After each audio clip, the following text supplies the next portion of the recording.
Hello and welcome to those who've already joined the event today. We're just going to wait a couple more minutes for other people to join and settle in. So I'll be back with you in just a couple of minutes.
Morning. Morning. Morning.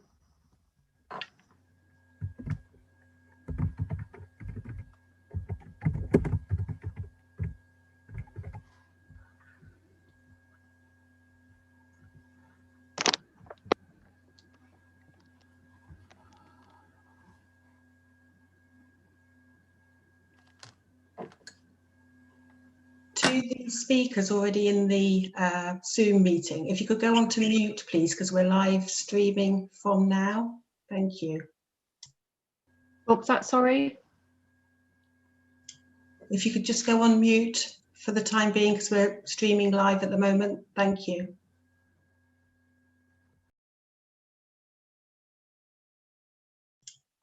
Okay, I think we're all ready to kick off for today. So hello everyone and welcome to Herefordshire's first ever virtual volunteer fair. We hope you all found joining the event straightforward and we're really pleased to be sharing it with you today. The event has been set up to introduce the diverse range of voluntary groups and organisations across Herefordshire, and they're all looking for volunteers to support their cause. 36 groups in all will be presenting to you today, and all of them are looking for volunteers. They cover a whole range of wonderful causes and are here today to tell you a little bit about their groups, the volunteer roles they're looking to fill, and how you can get in touch. If you're interested in their work, please do contact them to offer your support. It will help them continue with their vital work. My name is Nicola Reid and I'm one half of the Talk community team at HFOS. For those that don't know, HFOS, which stands for Herefordshire Voluntary Organisations Support Service, is an organisation which supports the voluntary sector across Herefordshire. The support may either be around volunteers or the development of groups, whatever their size. The other half of the Talk community team at HFOS is Kate Bruton, and she's assisting me with the IT side of the event today. She's the development support lead for Talk community at HFOS, and she specialises in organisation and development support of groups. Just to give you a little bit of background, last year, HFOS began a partnership with Herefordshire Council in the delivery of something called Talk Community.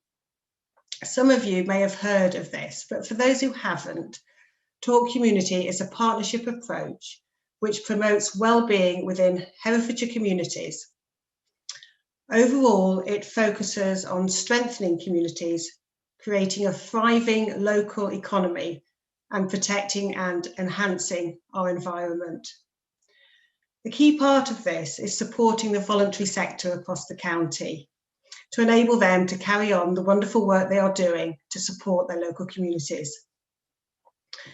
Together, the Talk community team at Herefordshire Council and at HFOS are working to deliver a range of activities to support the voluntary and community sector.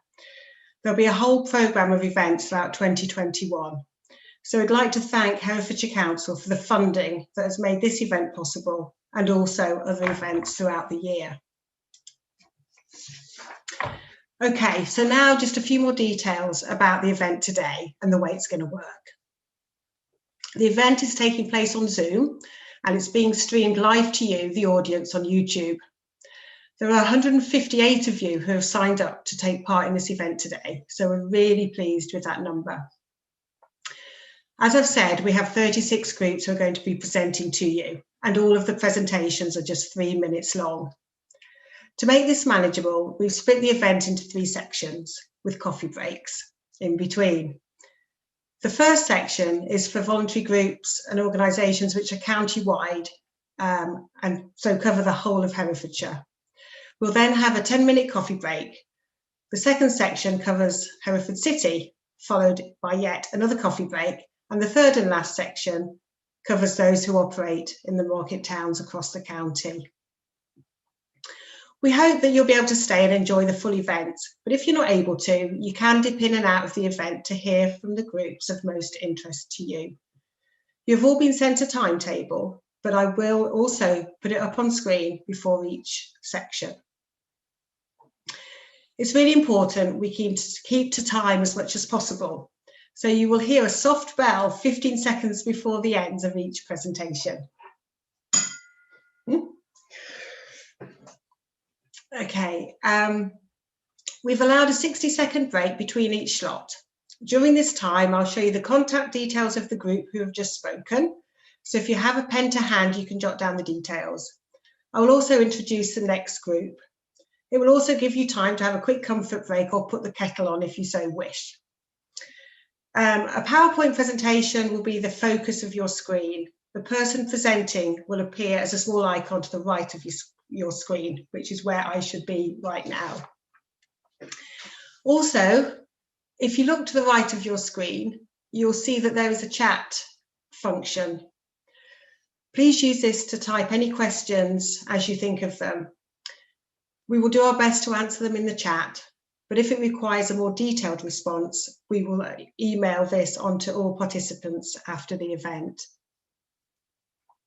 So in terms of getting in touch, if you haven't had a chance to jot down the details of an organisation you're interested in, we will be sending out an information booklet after the event, which will include details of all the organisations you've heard from today, the volunteering opportunities they have, and how to get in touch. Our aim is that this event is relaxed, informal and fun. Many of us are new to this technology, so we all need to be prepared for whatever comes our way. Okay. This is the timetable for today. So this is who you're going to be hearing from in the first section. So sit back, relax and enjoy learning about the amazing groups and organisations who support our communities across Herefordshire.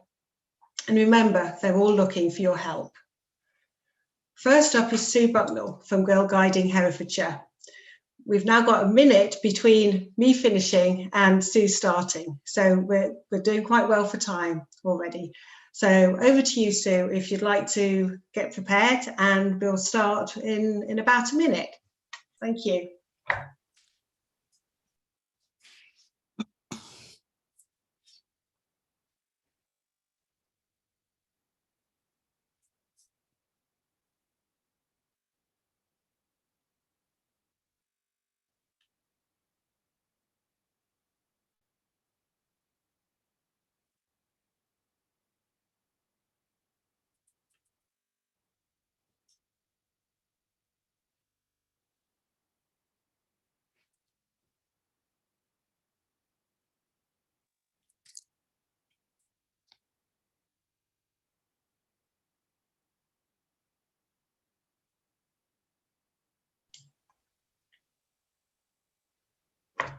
I'll put up your first slide now for you, Sue. Thank you.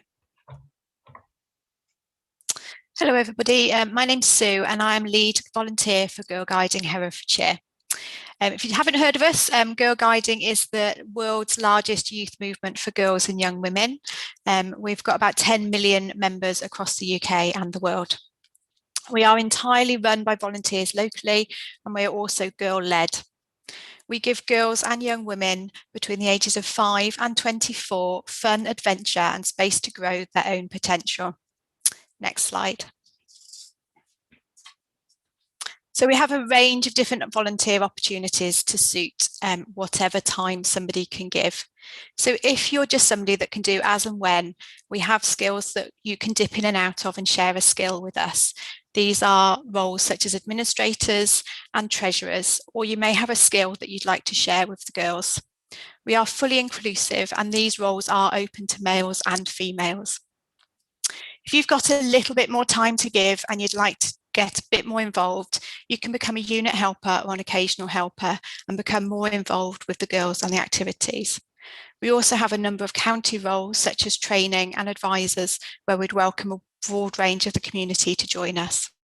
And if you've just got an hour or two to spare on a weekly basis or even on a monthly basis, you could be part of our amazing team and dedicate your time to provide girls and women with a space where they can be themselves, have fun, build brilliant friendships, gain valuable life skills and make a positive difference to their lives and communities.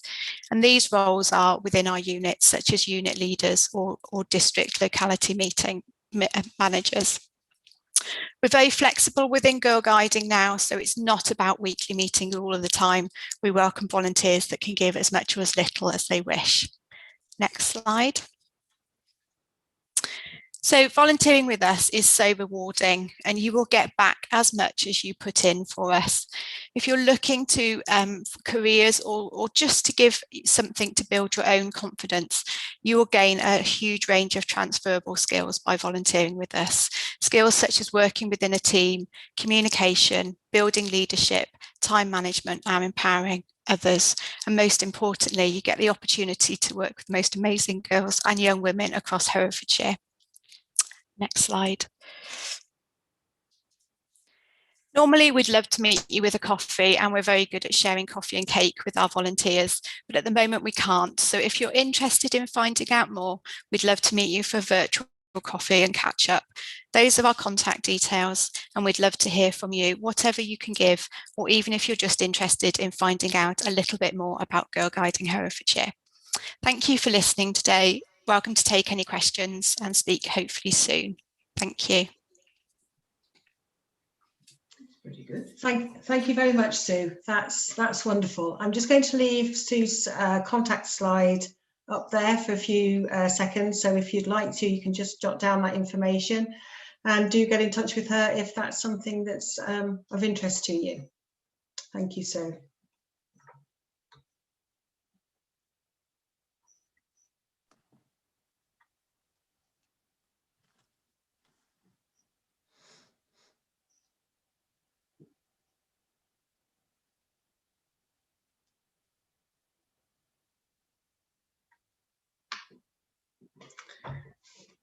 Okay, so the next lot, 1114, it's Diana Harding from NYAS, and she's talking about the independent visitor service. So in a couple of seconds, Diana, we'll be ready when you are. Just give me a second to move on to the next slide. Okay, thank you. Yes, my name's Diana Harding. I run the Independent Visitor Service for Herefordshire Social Services. I actually work for NYAS, which is the National Youth Advocacy Service, a major children's rights charity. But we are subcontracted to deliver independent visitor services all over the country, and I do it for Herefordshire. So what is the Independent Visitor Service? Well, it's for children who are in care. And I have a team of volunteers, and I'm always looking for a wonderful wide range of volunteers to come and join us. It's not a huge time commitment. You just take the young person out on a monthly basis to go and do an activity and just to have fun.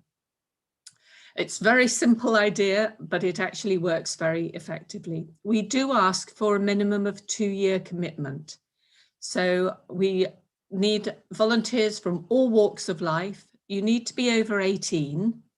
And you do need access to a car, I'm afraid, in this county, because in order to do different activities, really you need your own transport, but that's the only thing. And it's just once a month. And so you can go out for 2 to 4 hours with your young person, and gradually you build up a really meaningful relationship. You will need to have, to relate well to young people and to have a genuine interest in their well-being. They range from 5 to 17-year-olds. And so, you know, we are quite happy to take on board which age group you would like to work with and what your interests are, and match them to the young person as well as we can. Being in care, you have lots of changes of placement and social workers, and this is why the Independent Visitor Service was brought in, because it's that one consistent, reliable person who's there for them, whatever happens. And also, you're not paid, because these young people really have very few people involved in their lives who aren't paid, and that's very meaningful to them. Making a difference is an amazing feeling, and in return, you'll receive a full training and you'll have one-to-one support. All your expenses are reimbursed, so you won't be out of pocket for anything. You'll be able to have new experiences and take on new activities. One of my my independent visitors with his young man, who was permanently in front of a screen, they learnt to climb, and neither of them ever thought they would do anything like this. And they got a certificate at the end of it and everything. So, and they're staying in touch after they're 18, because this service is finishing then, although we're beginning to get to the point where we can extend it a little bit, which is great. You'll also meet with the team of Herefordshire IVs, which is fun, and you can talk about your experiences and thing. And in addition to that, I provide more training so that will benefit you in that role of an independent visitor. You'll be able to easily fit your volunteering around your commitments as well, because it's only monthly and it's just a few hours, normally at a weekend. Thank you very much, Diana. Thank you. Thank you. That's great. I'm going to pass on now to the next person. Okay, so these are the contact details for Diana if you are interested in helping and joining her. I'll leave those up for a few more seconds. Then we're going to pass on to Marcia from Herefordshire Law. Are you there, Marcia? Yes, I'm here. Okay, wonderful. Just tell me when you want to move the slides, Marcia. Thank you. Okay, right. Lovely. Thank you very much for the opportunity to take part this morning. I'm Marcia. I'm a volunteer of Herefordshire Law. That's law as in L-O-R-E. It's a group that comprises all historians and reminiscence workers. We formed back in 1989 when we realised the memories and experiences of members of our county-wide community were not being recorded. Next slide, please. So as a band of volunteers, we aim to ensure people's memories and recollections are recorded, published, and possibly most importantly, archived and become part of the wider historical record. All our work in the past and up to the present day are available at the Hereford Archive and Record Office, and as a resource to other researchers and projects, and it's often consulted. Is that slide 3? Yes, it is. Oh, right. Apologies for that. I shared too early, didn't I? Yeah, that's okay. We would really like to find volunteers in all corners of the county to help us continue to contribute to the historical record and record the voices of our community. It's important that we do that. It was brought home to me this week. One of my lovely interviewees from a few years ago, a farmer, died this week. He was 88. And his transcript is just beautiful. He describes the transition from horsepower to tractor power for example. He also described how he used to thatch hayricks as a child. Just lovely, beautiful detail. It's very much should be very much part of the local historical canon, and that's what we do. We can offer training in interview and transcription skills. And we'd also like help in distributing our quarterly journal In Our Age, ensuring it reaches all parts of the county. Next slide, please. And this is just an example of things we do in the community. This is our stall at Christmas time in Hightown with two of our fantastic volunteers, Jean and Pete, who are just an absolute wonder. Pete used to be a postman who's a fantastic contact for people across the county. Next slide, please. So this is In Our Age. This is our quarterly journal. It features stories of the people we have interviewed. This is Fishy Gardner on King Street.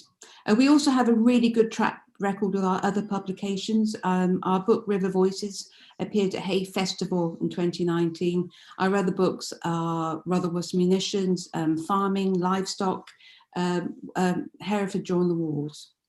So volunteers can contribute to this. Next slide, please. So that's it really. We would welcome inquiries and volunteers who are interested in distribution, editorial, research, interviewing, helping us pack In Our Age. So please do get in touch. I look forward to hearing from you. Thanks very much. Thank you very much, Marcia. I will leave this slide up for the next few seconds, just so that, again, you can jot down the contact details should you wish to be in touch with Marcia. They will, as I've said before, also be sent out to you after the event. Okay, so the next one we have is from Home Start Herefordshire. We've had a request from a member of the audience, when we are speaking, if we can speak very clearly with our lips so that people can lip read should they have to. So this is actually a video, so we're going to see how this runs via the stream to YouTube.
Hi, everyone. Apparently the audio isn't coming through with this video. So I'm going to scroll to the end and there are contact details there and we will leave it there. There'll be information in the booklet about Home Start, so you'll be able to read up on that. So I'll just get through to the end and you can see the contact details.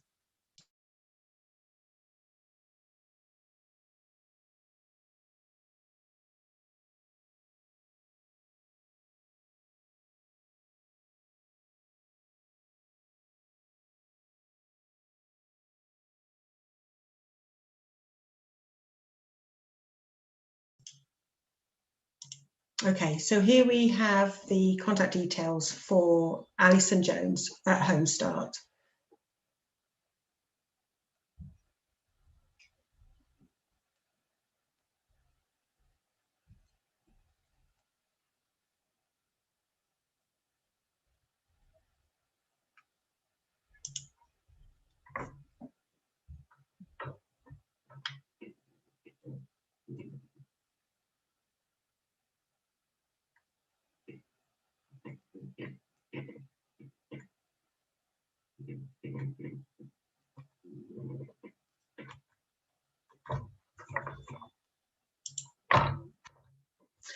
Okay, so next up, we are going to be hearing from Mary Simpson at Healthwatch Herefordshire.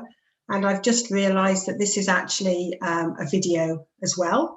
I will give it a go and see if the audio comes through. I'm sure someone will tell me if it's not coming through, and we will do a similar thing again. So just bear with me on this.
Sorry, you're on mute. Sorry about that. Okay, I understand sound issues are happening again with this particular video. I will leave it running because there are some information slides within it, and I'll leave the contact details up at the end. Information will be sent out in the booklet after the event. I think that's the best way around it for now.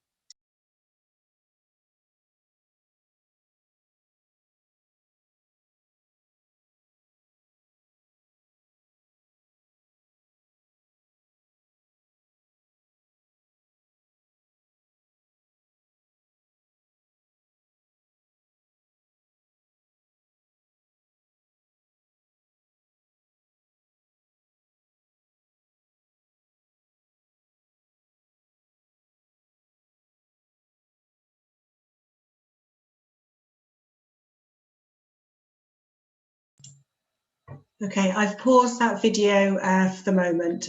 These are the contact details for Mary, should you like to get in touch. But as I've said, we will send out the details for you in the booklet after the event.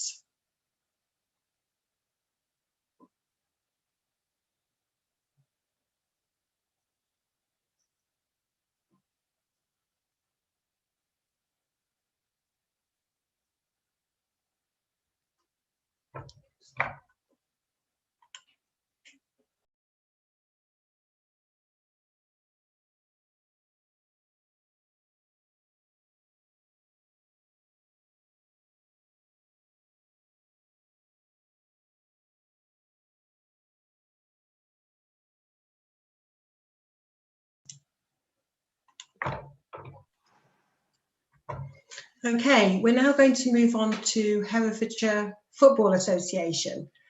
Alan Darfy should have been here to talk to you about the Football Association, but unfortunately he hasn't been able to make it today. So I'm going to show you his slides. They are animations without sound, so hopefully they will come through okay. But again, any information that we need to share with you, we will do that after the event. And I can promise you that after this, there are no more videos. It is just slides. So if you can just bear with me, that would be absolutely great.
Okay, so the volunteering opportunities that the Football Association are looking for, they're looking for referees within the clubs, they're looking for coaches, safeguarding, first aid, treasurers and others. I'm not quite sure what he means there, and also help within the football leagues. For more information, this is the contact email, so please do get in touch if you're interested in helping with the Herefordshire Football Association.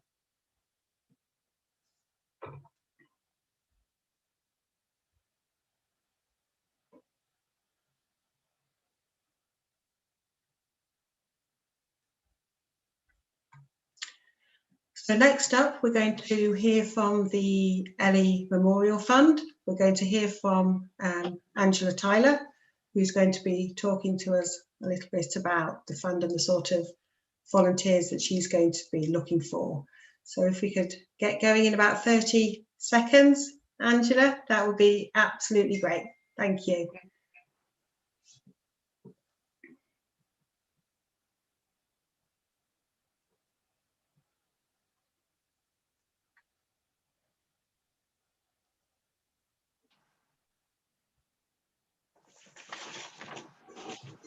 Well, good morning, everybody. My name is Angela Tyler. I'm the charity manager for the Eli Memorial Fund. I have leaflets on the slides today outlining our purpose. We are a unique charity in Herefordshire because we support bereaved families who live in Herefordshire to provide financial assistance to help with a basic funeral if they tragically lose a son or daughter in a car accident. I've set the charity up because I was in this financial situation when I lost my daughter, Emma Louise Young, nearly 10 years ago. That's my daughter, Emma, in the left-hand corner. Her name was Emma Louise Young because that's what ERY stands for. So primarily, we do our fundraising through yearly events, and what with COVID, it was very difficult to fundraise and seek volunteers because we seek volunteers to support us when we do our charity events because we are a small group of 10 board members who sort of just raise a profile and see what we can do in fundraising to primarily give 3,000 to a family. So through fundraising events, I always struggle to find people just to help out on just events and sort of like be just to coordinate with me, seek volunteers to sort of like road marshals, because we do a cycle event and a big young driver experience. So it's very hard just having volunteers for just short-term events. So that's what I'm primarily looking for, is to support us with our Eli cycle event in June, hopefully when lockdown finishes, as well as our young driver experience, which provides young people between 14 and 17 to be part of a controlled environment to learn to drive in a car, do various workshops, but it's coordinating these workshops and having volunteers to move groups on and just be very much on hands with young people learning what a car is and makeup of it. So those are my big asks today, is to support us in our general events, and especially our Eli cycle event, because we need road marshals, we need water station cover, we need breakdown cover, and just generally get people organised, because once you have a sort of like around 160 cyclists in different areas, it's very difficult to coordinate and get them off on safely. BBLP is very much a big part of that with us, but I can't keep relying on existing organisations all the time that keep supporting us. It's primarily important to keep spreading our wings as much as what I want to try and do. So that's what my importance of here today is, to seek the short-term volunteers that can help us through our fundraising events, and hopefully we can move that forward after the lockdown eases. For anyone who'd like to get in touch with me to offer their services at this time, as I said, my name is Ange Tyler. I'm from the Eli Memorial Fund, set up in Herefordshire in memory of my daughter, who lost her life tragically in a car accident. And financial distress is so critical at not understanding where you're going to get your funds from to support you through most horrific times of your life. Your young people shouldn't die before you, and life changes dramatically. So my name is Ange Tyler. You can contact me on 07877 591 583, and my email details and my social media details are there as well. So I look forward to hearing from anyone, and look forward to hearing from the rest of the group today. Thank you. Thank you. Thank you very much, Angie. Thank you for that. Okay, so there's the details once again, if you'd like to get in touch with Angie. So next up today, we've got the Herefordshire Wildlife Trust. We've got Anderley Hill coming to tell us about the Herefordshire Wildlife Trust and the sorts of volunteers they're looking for. Are you ready to go? Yep, ready to go. Shall I go now? Yes, please. Wonderful. Okay, so I'm Anderley. I'm the volunteer coordinator at Herefordshire Wildlife Trust. Can I have the next slide, please? So we are a membership-based wildlife charity working to restore Herefordshire's wildlife and engage people in the natural world. And our activities are massively varied and wide. We manage nature reserves, we advocate for wildlife, we're working to engage people and help improve people's well-being, and we undertake a lot of project work as well. Next slide, please. So in non-COVID times, we have a lot of regular roles that we would be advertising for, and hopefully we'll be advertising them very soon. So if you do see something that interests you, let me know and I can pop your name on a waiting list for these roles. So we have wildlife monitoring, conservation work parties and wardens, which are all to do with practical conservation. We've got engagement and events, admin, membership, social media, so more office-based stuff, and then also customer service roles in our Ledbury charity shop and our Queenswood visitor centre. But I wanted to highlight a couple of roles that we're specifically advertising for right now. If we could have the next slide, please. So our Ice Age Ponds project are looking for volunteers to survey Ice Age ponds in the north and west of Hereford. So the villages that are on that map there. So it's a separate project. It's run in collaboration with a few different organisations. If you're interested in ecology, if you're interested in Ice Age ponds, if you're looking to gain new skills, you'll get full training in how to survey them, then that would be a really interesting role for you. Next slide, please. We're really looking, when lockdown eases, for some new retail volunteers. We have a charity shop in Ledbury, and we also have our visitor centre at Queenswood. There's a couple of different roles, most of them customer service based. We're looking for people to be key holder volunteers as well, but there's also research roles and social media roles. So lots of things to get involved in at both of those places. Next slide, please. We're also recruiting at the moment for volunteer trainee reserves officers. If you're looking to get into the environmental sector or you're looking for a change in career, this could be a great opportunity for you. So 3 days a week, getting involved in reserve management, working with volunteers, and you get full training in things like chainsaw, processing trees, and first aid. Next slide, please. We're also looking for a volunteer to help us maintain our power tools and our vehicles. So if you're a retired mechanic or you've got those existing skills, we'd love to hear from you for that role. That'd be really helpful. Next slide, please. And we're also looking for a company secretary, so somebody to help the trustees with admin and organisation. A couple of things that role looks after, but it'd be really good to get involved more at a higher level at the trust. I think that would be a really interesting role. I think that's my last slide. Am I right? Yep, there we go. So if you want to get involved in the Ice Age Ponds projects, you need to contact the project manager, David. Anything else volunteering related comes to me. Thank you very much, Anderley. That's very interesting. And again, if you'd like to get in touch with either of those contacts, please jot that down, but it will also be sent out to you after the event. So next up, we've got Mary Boardman, who's going to be talking to us about Herefordshire Growing Point. Are you there, Mary? It's certainly not Mary, but I will be talking about Herefordshire Growing Point. Oh, right. I'm sorry about that. It's I all right. will let you go ahead whenever you're ready. Okay. My name is Julian Reeves, and I manage Herefordshire Growing Point, which is a long-established Herefordshire charity providing horticultural therapy to a whole range of individuals, usually with various disabilities.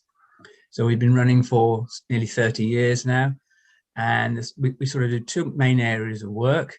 people come to us, to our garden, which is based at Home Lacey at the moment, and they do sessions of guided horticulture with an experienced tutor. And they do potting on, growing, the basics of gardening in a lovely, friendly atmosphere out in the sunshine. And then our tutors also go out to nursing homes, and we go to 22 different nursing homes across the county, and they do tabletop gardening sessions with residents. You can imagine that many residents of nursing homes are not able to go out at all. So it's a chance for them to get their hands dirty, grow a few plants, and experience the natural world a bit. Sessions are typically an hour or 2 hours long, and we've worked with a whole range of disabled organisations over the years. Barscourt School have sent us groups, all the different disabled charities have sent us groups in the past, and we're hoping to expand on that and interact with more groups into the future. So the roles for volunteers typically into two areas. First is obviously general garden maintenance. So if any of you are keen gardeners and you haven't got a space yourself and you'd like to get stuck in with a whole range of gardening tasks, then please get in touch with us. Watering is a real headache for us over the summer periods, particularly those of you who've got an experience of raised beds. You know how quickly they dry out. So if anybody's keen with a watering can and wants to pop along, obviously that'd be great for us. And then the second role is for working with groups and individuals directly. So some people form long-lasting friendships with a particular individual of our gardeners or groups of gardeners that come on, and they help them get the best out of their sessions. So if you like gardening, if you like being outside, but you'd also like to work with disabled people and people with a whole range of different conditions, psychological, social, mental health issues, then obviously please get in touch. For the future, I would like us to interact more, do a lot more social media than we do. So if anybody had experience with doing more social media, we'd like to hear from you. And then we need a couple of trustees, different trustees on our trustee board. So if anybody had some IT experience or some legal knowledge that could assist our excellent trustee board, then please get in touch. We are in the process of moving from our base at Home Lacey at the moment, and we're going out to Headway House at Credden Hill. So that will be very accessible, not far from the SAS camp. So very handy for people to get to. So please look on our website and get in touch with me direct. Thanks very much. Thank you very much, Julian, and apologies for right. getting your name wrong. Don't worry. Okay, so I'll leave the contact details for Julian up there for just a little bit longer. Then we're going to head over to Wendy and the Herefordshire Green Network. Bye-bye.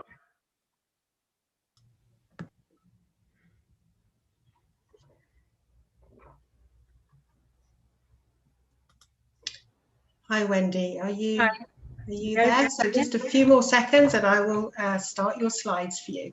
Okay.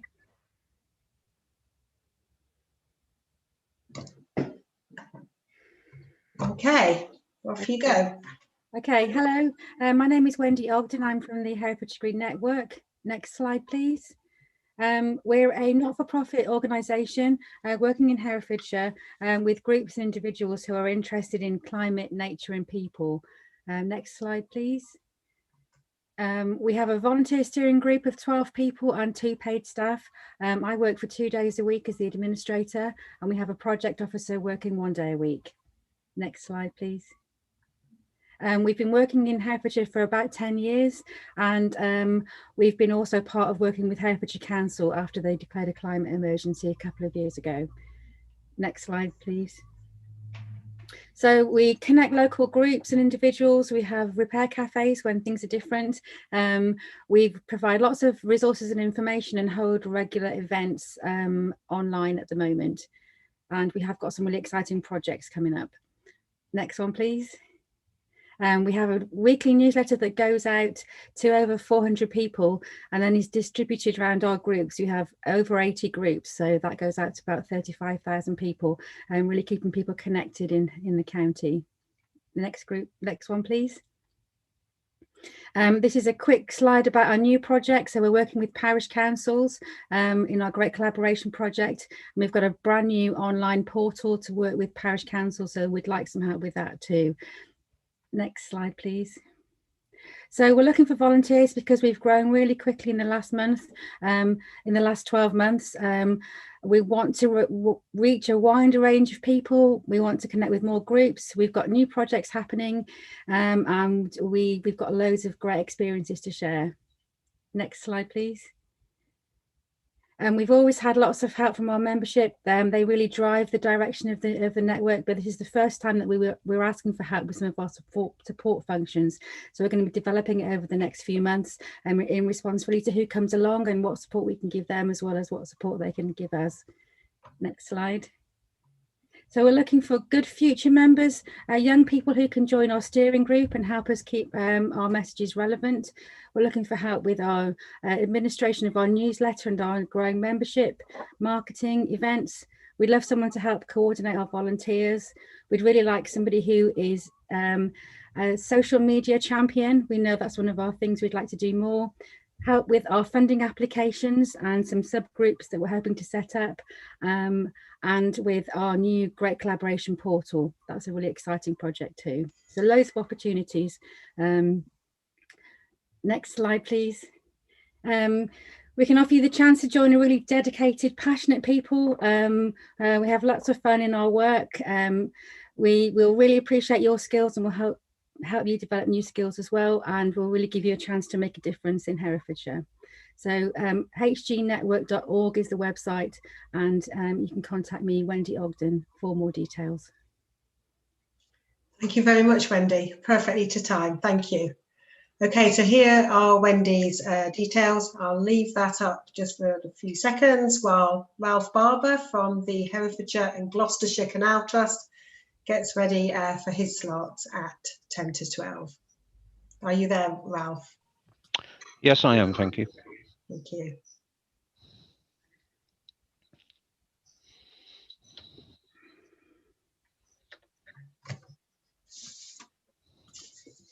I have the script here, Ralph, as to when to move the slides for you, so I will follow that. Thank you very much.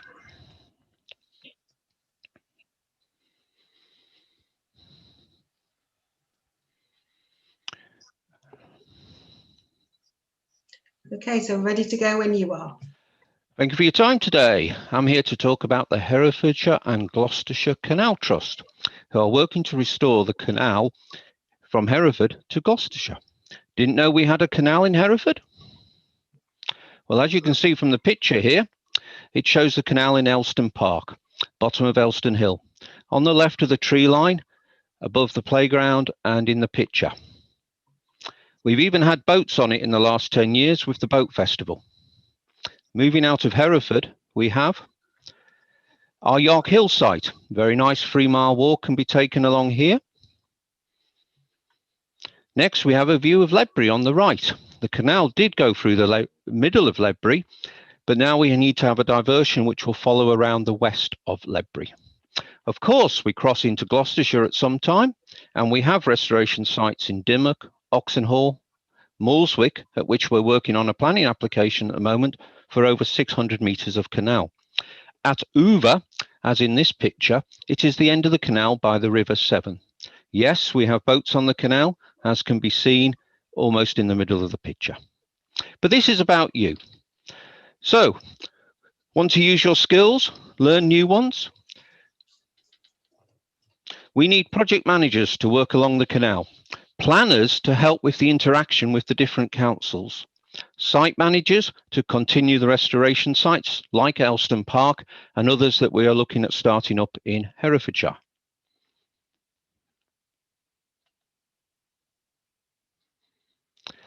Landscape architects, nature conservationists to help keep the canal rural. It's known as one of the most rural canals in the country, while meeting the needs of all, enable people to have a great walk, safe cycling, and getting on the water. Most people think about restoring canals as getting dirty. Well, yes, that can happen, but we need engineers, railway engineers. Yes, railway. We are working on a plan to put an inclined plane in Newent. But we still need digger drivers, surveyors and other construction workers.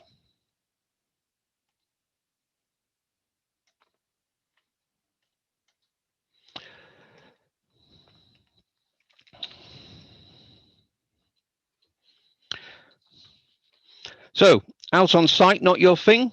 Well, we need marketing. Over the years, we've been able to set up some income streams, and to ensure these come in, we need office management help. We'd also like to get out and about with our promotions team, who attend areas around the area. We're even planning to go to Worcestershire next year. Fundraising, a role that we could do from home, researching bid opportunities, applying for bids, and helping to manage this very important opportunity for income. And almost my last words on this. In fact, if you contact us, we'll find something for you to enjoy. So please contact us. Thank you for your time today, and please think about joining us. You can see more on our website and use the contact us link. Thank you, and join us to help restore the canal for future generations.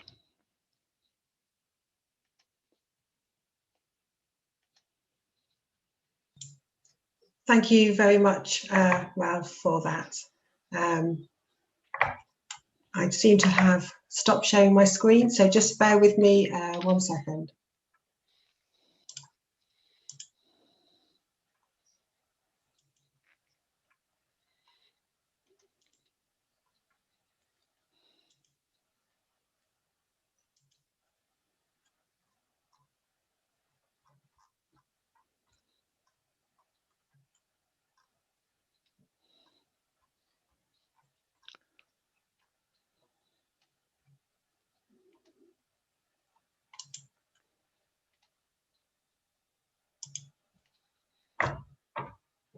Okay, so we're next going to hear from Herefordshire Heart Start, and we have Sarah Grimes who's going to take us through this. Are you there, Sarah?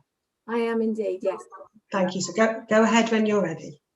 Okay, so hello everyone, my name's Sarah and I'm the charity coordinator for Herefordshire Heart Start. Now, Herefordshire Heart Start is a charity that works across the whole county, delivering courses in emergency life-saving skills to members of the public for free. We're looking for volunteers to support the current delivery of our courses across the whole county. We're really in need of volunteers in Ross, Bromyard, Ledbury, Kington and the Golden Valley.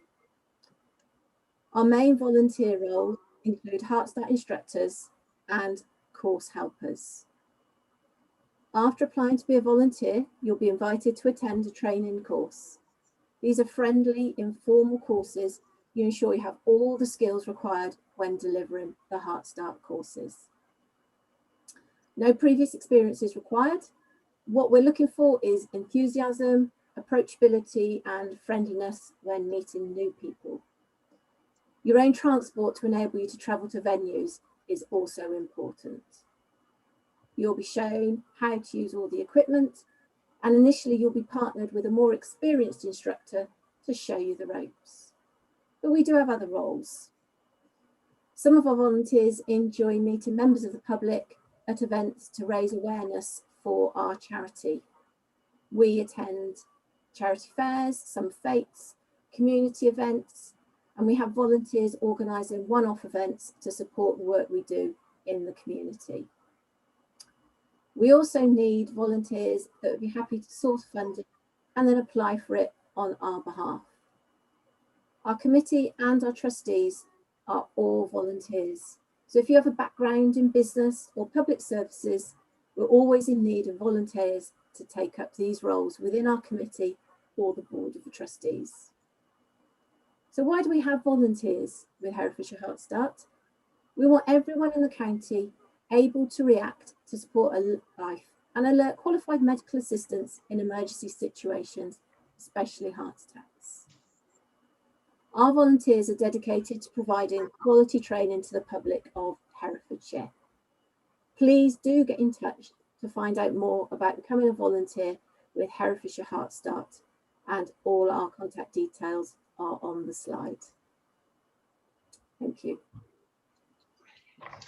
Thank you, Sarah. Thank you for sharing that information with us, and please get in touch with her if you would like to volunteer with Herefordshire Heart Start. So next up, we've got Carolyn Collins, who's going to talk to us about compassionate communities. Are you there, Carolyn? Yes, I am. Thank you. Yes. Excellent. So I'm going to move on to your slides, and then we'll be ready to go in just a few seconds. Thank you.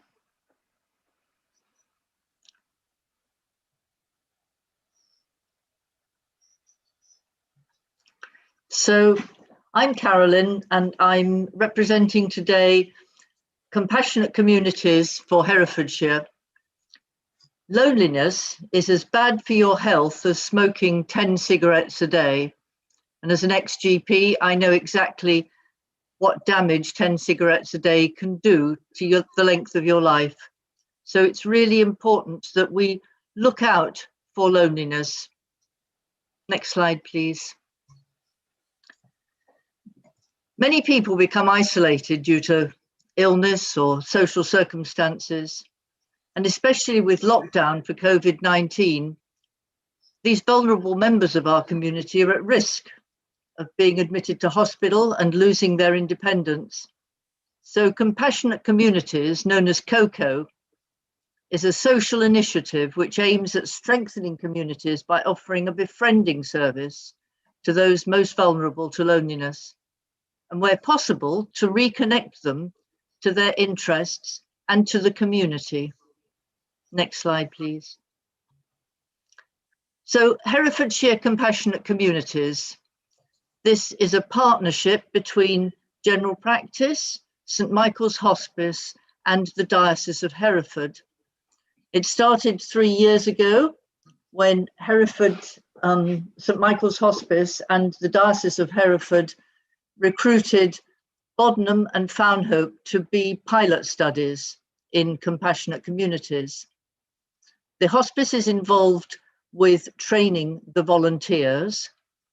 The Diocese of Hereford is involved with being a supervisor for the compassionate communities coordinators.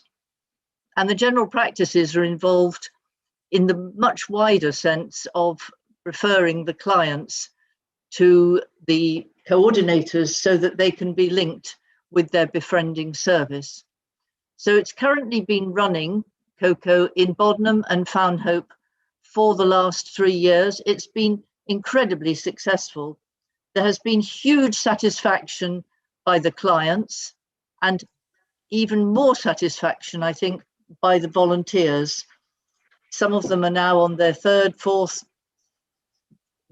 client and getting satisfaction out of it still. Even in lockdown, we've been doing it over the telephone and over Zoom and WhatsApp messaging and that sort of thing. So the pilots have been very successful, and we now want to open up compassionate communities to the rest of Herefordshire. Now, Leominster, we have a very good general practice who are very keen to have compassionate communities. We have a few volunteers, we need more, but we certainly need a coordinator. So anybody in the Leominster area interested in becoming a coordinator for COCO, please get in touch with us.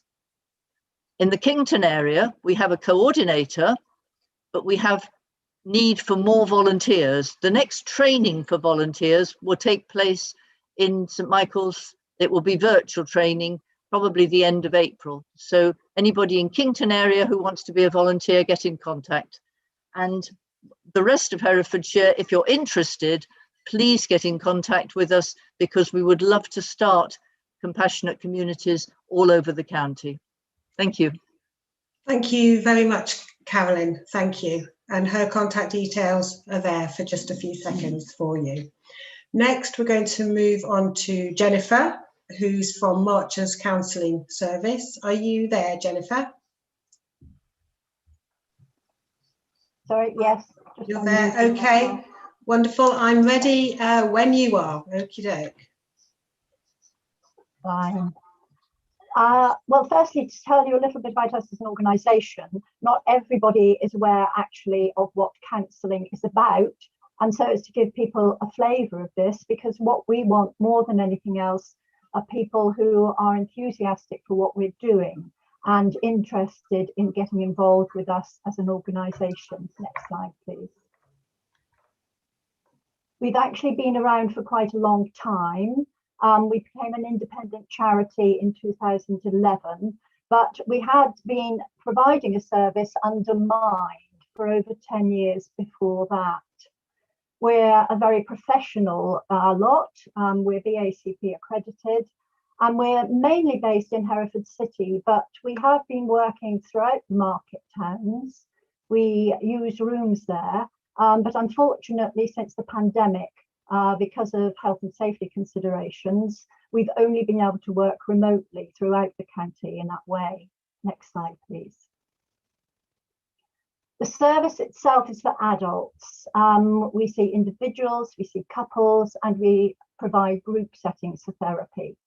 It's a paid service, but we were set up as a charity in order to enable people who wouldn't normally consider counselling or be able to afford it to access it. So we do an assessment with someone when they first come to see us, and we try and set a figure for payment that is going to be possible for them to afford. We can offer short-term work for certain types of difficulties, but also long-term work for people who have really entrenched problems that they're desperately trying to deal with. And we offer a whole range of different therapies. So what we do in the assessment is very much try and fit what the person's situation is and what they're looking for to a therapist who can provide the sort of support that they need. We are able to provide appointments outside of working hours, evenings and some weekends. So it's not just a work time service. Next slide, please. I think the most important thing is getting a sense of what counselling is about. There is a very sort of medical model which says you have a mental illness or something of that nature, and counselling then sort of cures you. We have a far broader idea about what we're doing as far as an organisation is concerned. So it's really a case of helping people who are dissatisfied with where they are at the present time. And that might be that there's things in their own lives they don't like, there's things in the situation they're in, or there's things in the society that they're involved with in their workplace, things which are really they're finding difficult to deal with at the time. And sorry, if you could go back a moment. Yeah, sorry, I'm going to have to move you on fairly rapidly, actually, Jennifer. Sorry about that. Just cover the okay. Yes. So volunteering is possible in two different arenas. So either through formal membership as a trustee and part of the people who are guiding the organisation, or in actually working in counselling itself, where one needs to have qualifications. But we have a number of short-term projects. So people who could be interested in research, in fundraising, in marketing, or actually supporting people through this particular time of the pandemic. Next slide.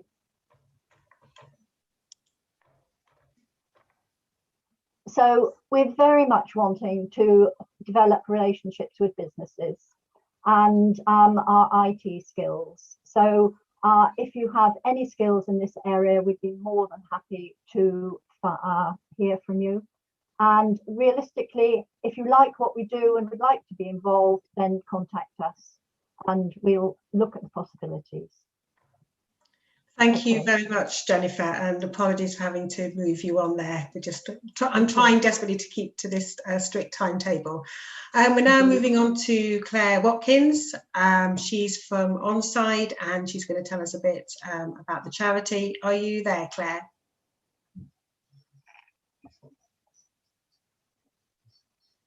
Hello, Claire.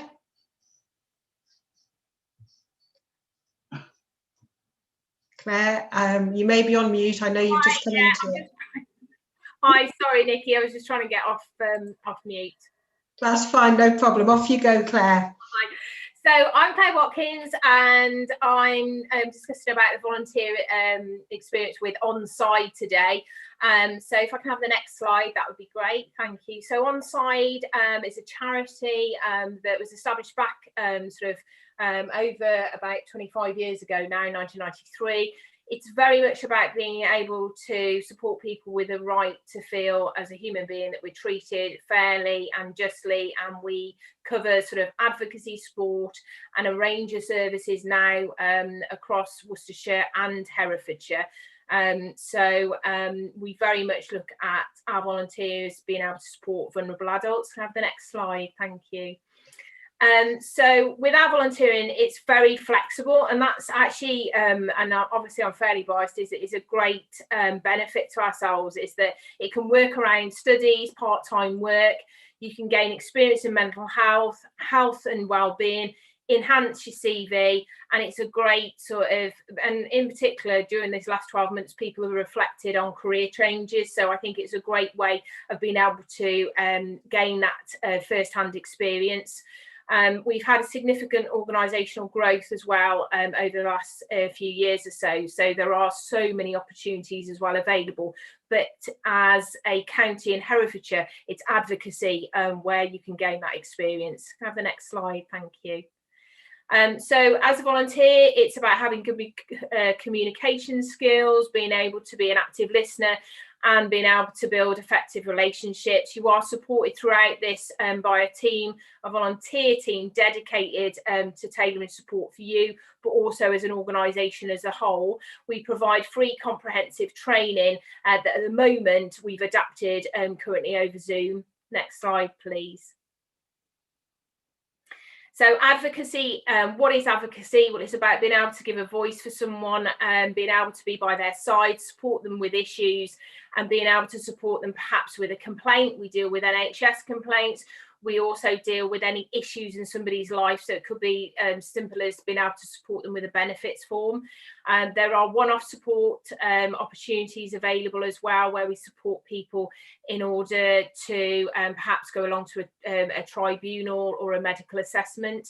You are given training, and we have a project called Relevant Persons Representative, where you would be supporting somebody within a care home setting, make sure, a little bit like you would do with a relative or a friend, that they're all okay. And that's only every 4 weeks that we ask a volunteer to be able to do that.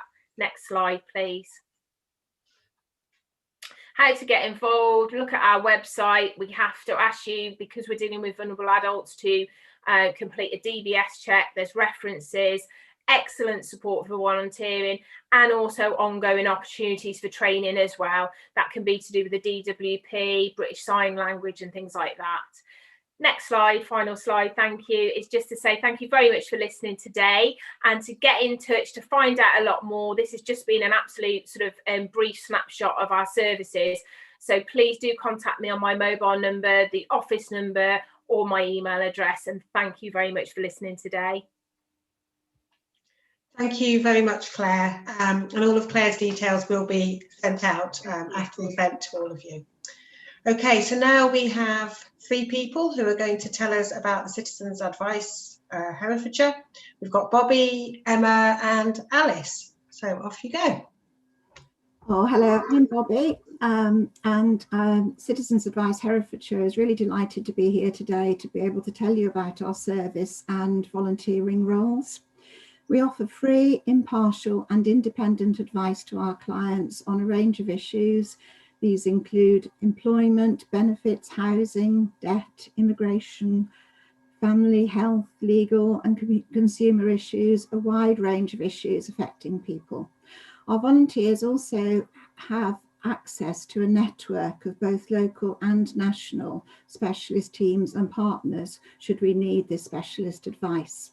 Now, Emma and Alice are going to tell you about their roles, beginning with Emma.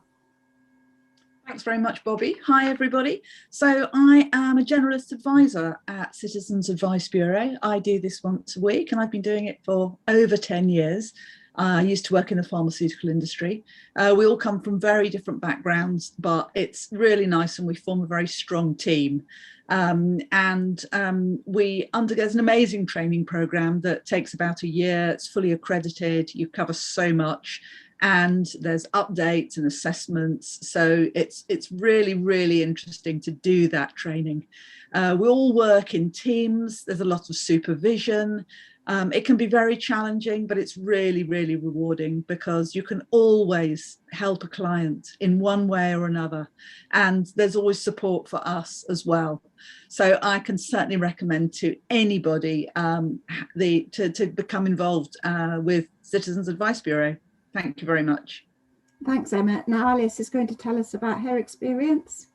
Thanks, Bobby. So I'm currently studying for a law degree with the Open University. I began volunteering with Citizens Advice to provide kind of general administrative support to the Hereford office, which included things like greeting the clients, photocopying and clerical duties to help with the running of the service. You are given full training for this, but you do need some IT skills and an interest in helping people. I then decided to train as a generous advisor, and it's been invaluable with my law studies. It gives me some real hands-on experience working with clients and helping people through some very, very tough times in their lives. I get to exercise my problem-solving skills and apply the information I've been learning throughout my course in real-world situations. No 2 days are the same, and I finish every shift satisfied that I'm actively making a difference to people's lives. It's also incredibly appealing to potential employers, and every law firm who's interviewed me has asked me about my volunteering in some detail, although the communication and problem-solving skills you develop are transferable to any industry. I'm really proud to be part of Citizens Advice. It is an invaluable service, and I'd recommend it to anyone with a bit of free time and a desire to try something new. And thank you all for listening. Thank you. Thank you, Bobby, Emma and Alice, for that information. The contact details are there up on the screen. We're going to move fairly swiftly now onto Herefordshire Mind, and we're going to be hearing from Leona and David. Are you there? Hello. Okay, off you go whenever you're ready. Hello, so my name's Leona Patterson. I'm afraid David can't be with us, so it's me only today. I'm the Community Mental Health Transformation Manager for Herefordshire Mind, and over the next 3 minutes I'm going to give you a whistle-stop tour of what Herefordshire Mind does and our volunteering opportunities. Next slide, please.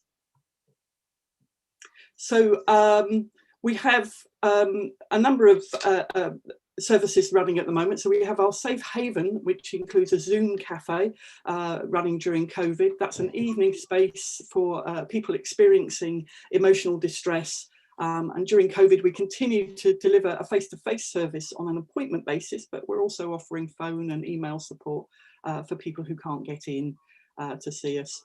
I'm the manager of the new Neighbourhood Community Mental Health Link Workers. We're a new service and we're embedded within the local NHS community mental health teams across Herefordshire. There are 6 of them, and their role is to support people with mental health problems, access community services, whether that be practical support or attending activity groups.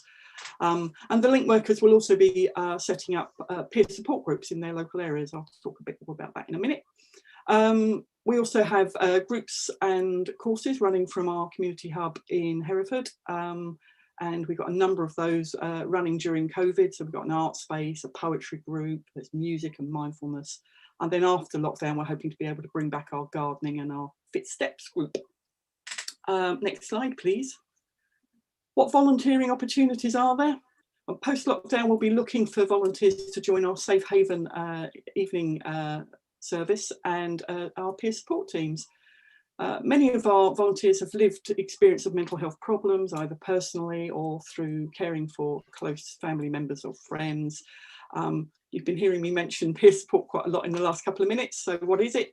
Peer support is a community of people who've been experiencing difficulties with their mental health. They come together and it's a space where people feel accepted and understood and have a sense of belonging and worth and being involved in giving and receiving support.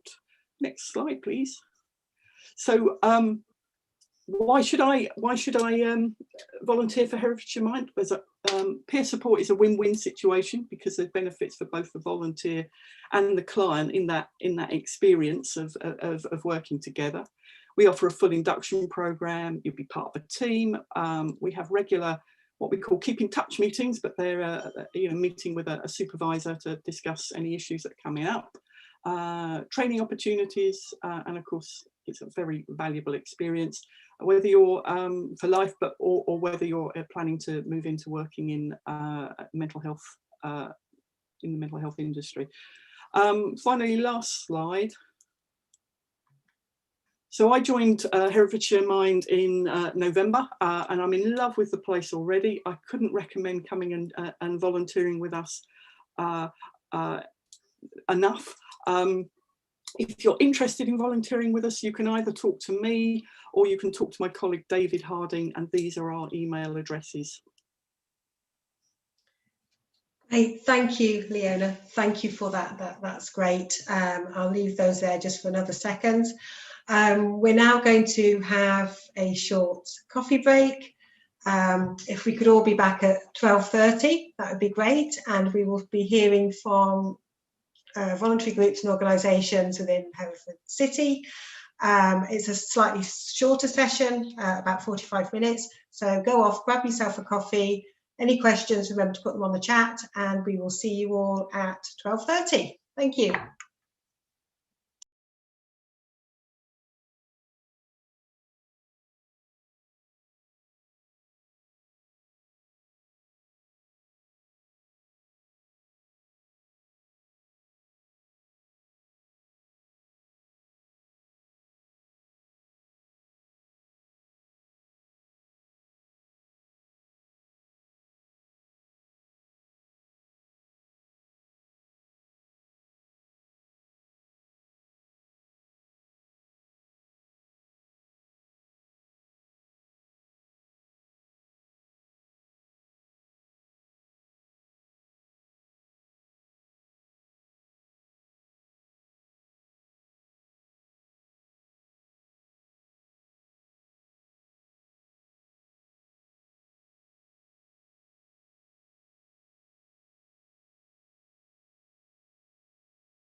Half a minute.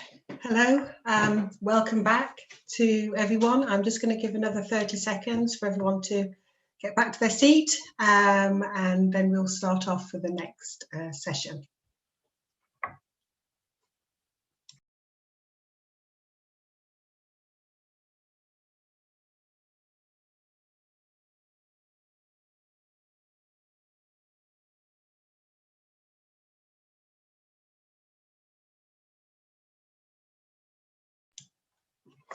Okay, well, welcome back to the next session of the volunteer fair. I hope you've all had time to grab yourself a coffee. So now we're going to be hearing from those charities that are based in and around Hereford City. The timetable we have for today is on my next slide. So you'll see who's coming up when. As usual, it'd be nice if you can sit through the 45-minute session, but if you need to dip in and out, that's obviously okay. As before, each group will have 3 minutes to tell you a little bit about the work they do and how you can help them. Again, if you have any questions, please just type them into the chat on the right-hand corner of your screen. I have had a couple of late submissions for people that are wanting volunteers, but we weren't able to fit into the timetable today. They will be included in the booklet we send out after the event. They are basically Ross District Scouts and also Age UK, Hereford and localities. So I'll include details of those two within the booklet that we sent out. So first up for the next session will be Julia, and she's from Herefordshire Museums. Are you there, Julia?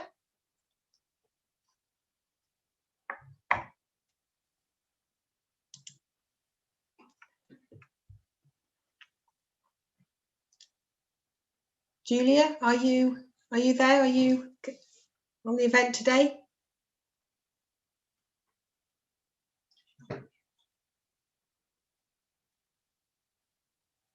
You may be on mute, Julia.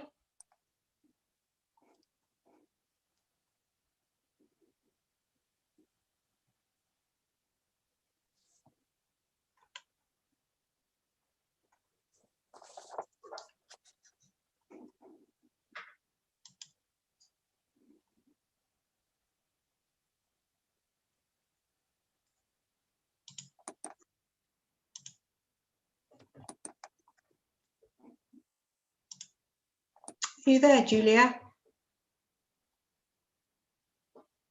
Okay, so I think if Julia doesn't appear, what we will do is go through, have a look at her slides, and then we'll just move on to the next slot at 12:38.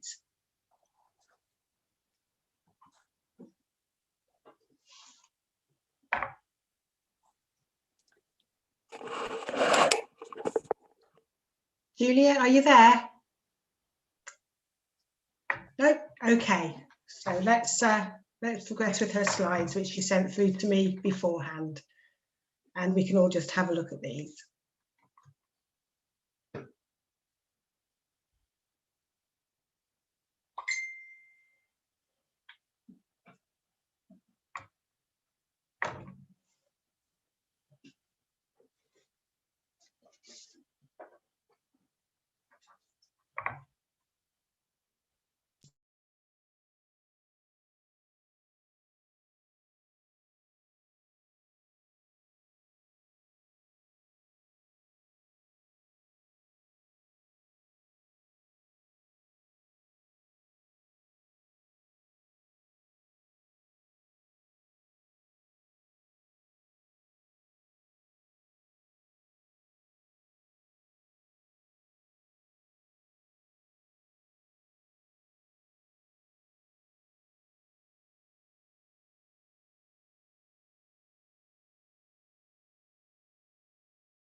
I'm aware that I may need to be reading these slides for some of the participants in the audience today, so that's what I'll start doing now.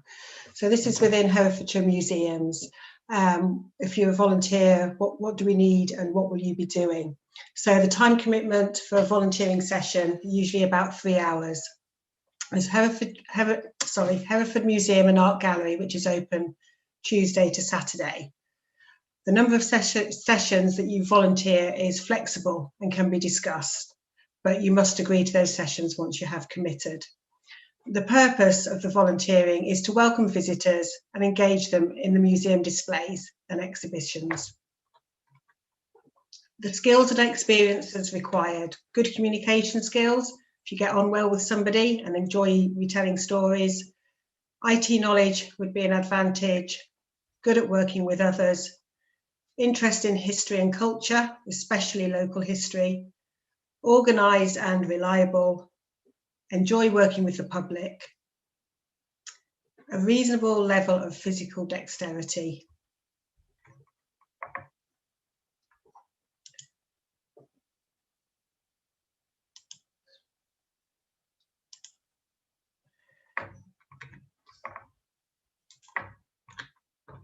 Okay, and the person that you need to contact is Julia Radburn, and her email is on the screen. I will send that over to all of the audience in the booklet after the event. Okay, so we're then going to be moving on to Sophie from the Life and Soul Kitchen. Are you there, Sophie?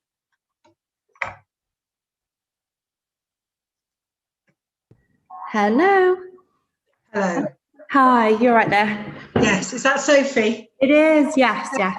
Excellent. Okay, over to you, Sophie. Lovely. I'm Sophie and I'm the manager at the Life and Soul Kitchen.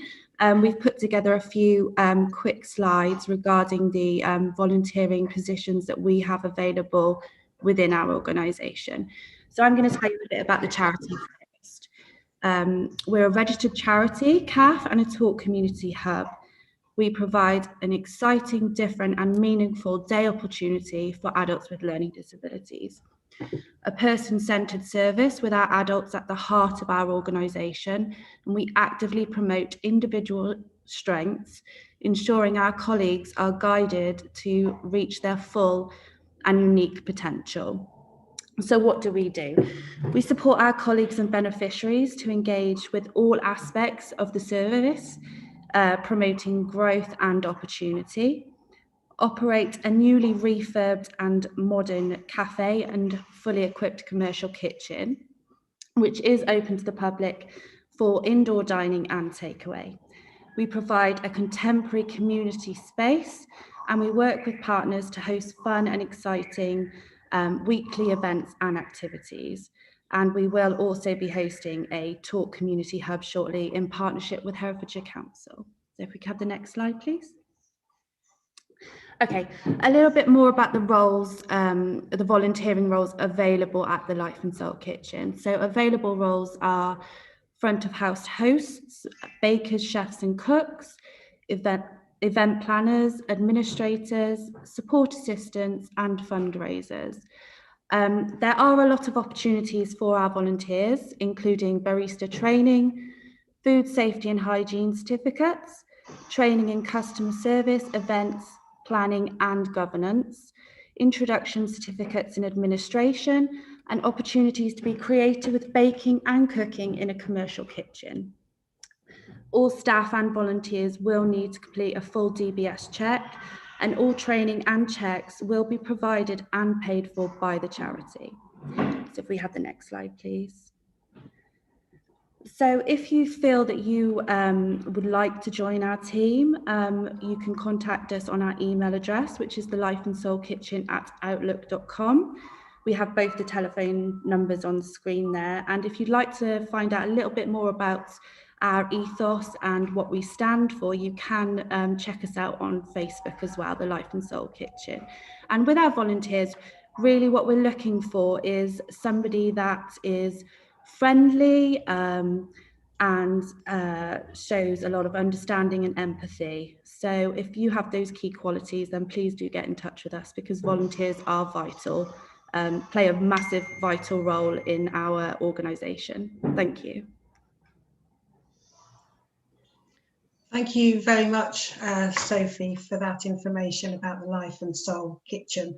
I will leave your contact details up on screen just for another few seconds, and then we're going to move on to Hereford Hospital Radio and Chris Hughes. Are you there, Chris? I am. Can you hear me? I can. Excellent. That's very reassuring. So thank you. So yeah, if we could just wait a few more seconds, and then we'll move over to you. Remember, if you have any questions for any of the speakers today, please write them in the chat and we will do our best to answer them for you today. Anything that needs a bit more information, we will get back to everybody after the event.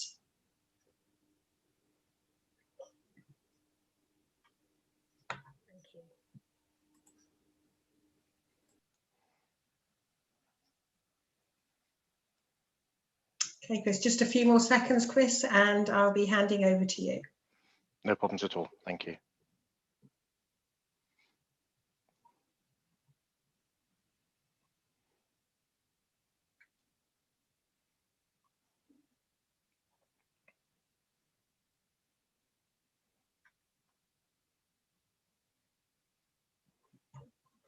Okay, thank you, Chris. Go ahead when you're ready.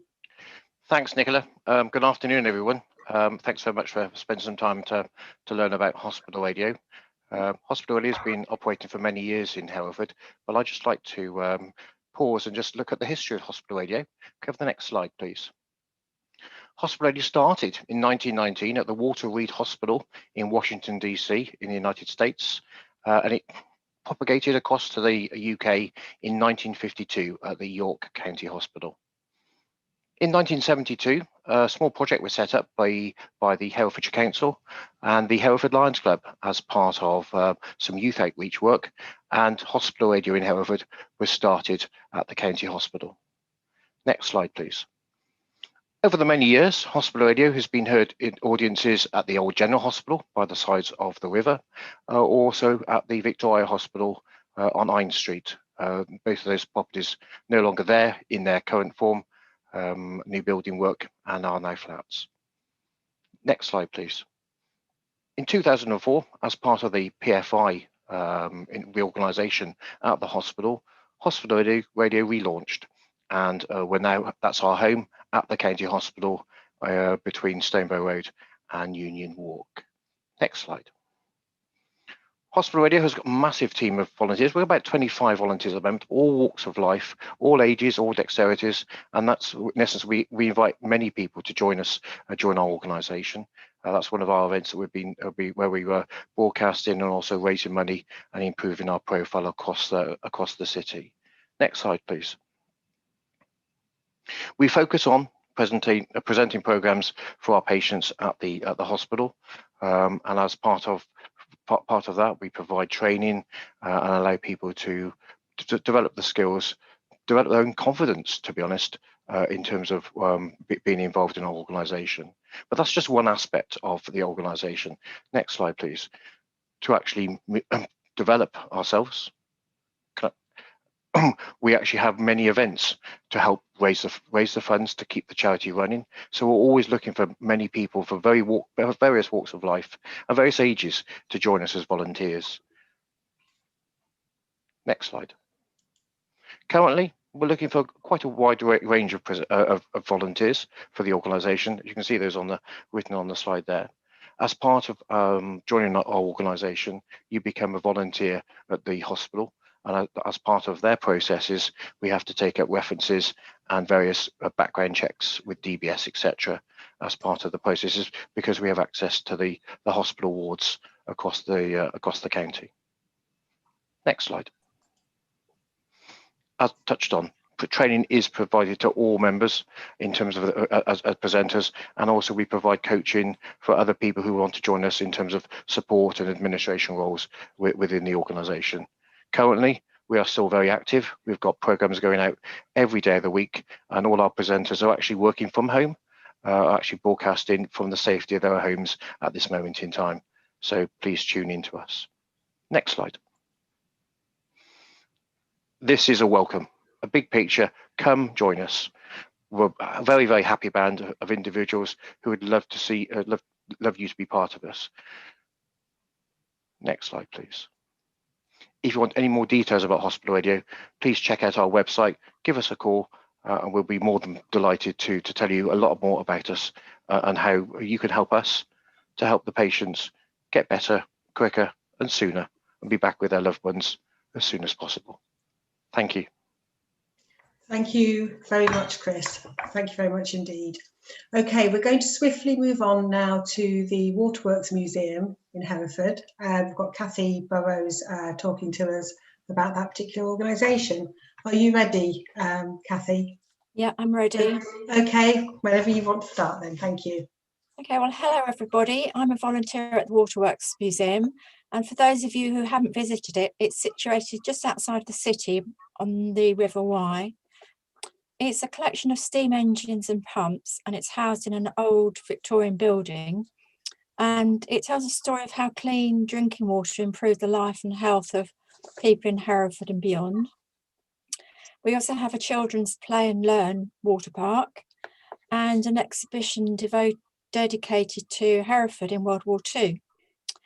It appeals to visitors that are both sort of enthusiasts for engineering and industrial architecture, but also it's very popular with families for days out. We're run entirely by volunteers and we have no public funding. And in normal times, we're open every Tuesday throughout the year and alternate Sundays when all the engines are in steam. And we also have a number of special events like the Steampunk Festival, which has become really popular now, and things like classic car rallies, music like ukulele bands. So the museum is expanding and we're trying to broaden our reach. We're going to be having more events. We're also building a conference and meeting facility. And these are some of the roles that we have currently available, as you can see here. One of the most popular ones is the engineering one, operating and maintaining the engines and pumps. And you can see in the picture, you've got Alex, who is our youngest trustee. He's actually a blacksmith, but got very involved in running the big engines. Some of the other roles are visitor services, meeting and greeting people, welcoming people. As we evolve, we'll need help with conferencing and facilities hiring. And there's also running the museum, very important back office functions, and grounds maintenance. We're also doing some work with the Herefordshire Wildlife Trust to develop the environmental aspects of it. Next slide, please.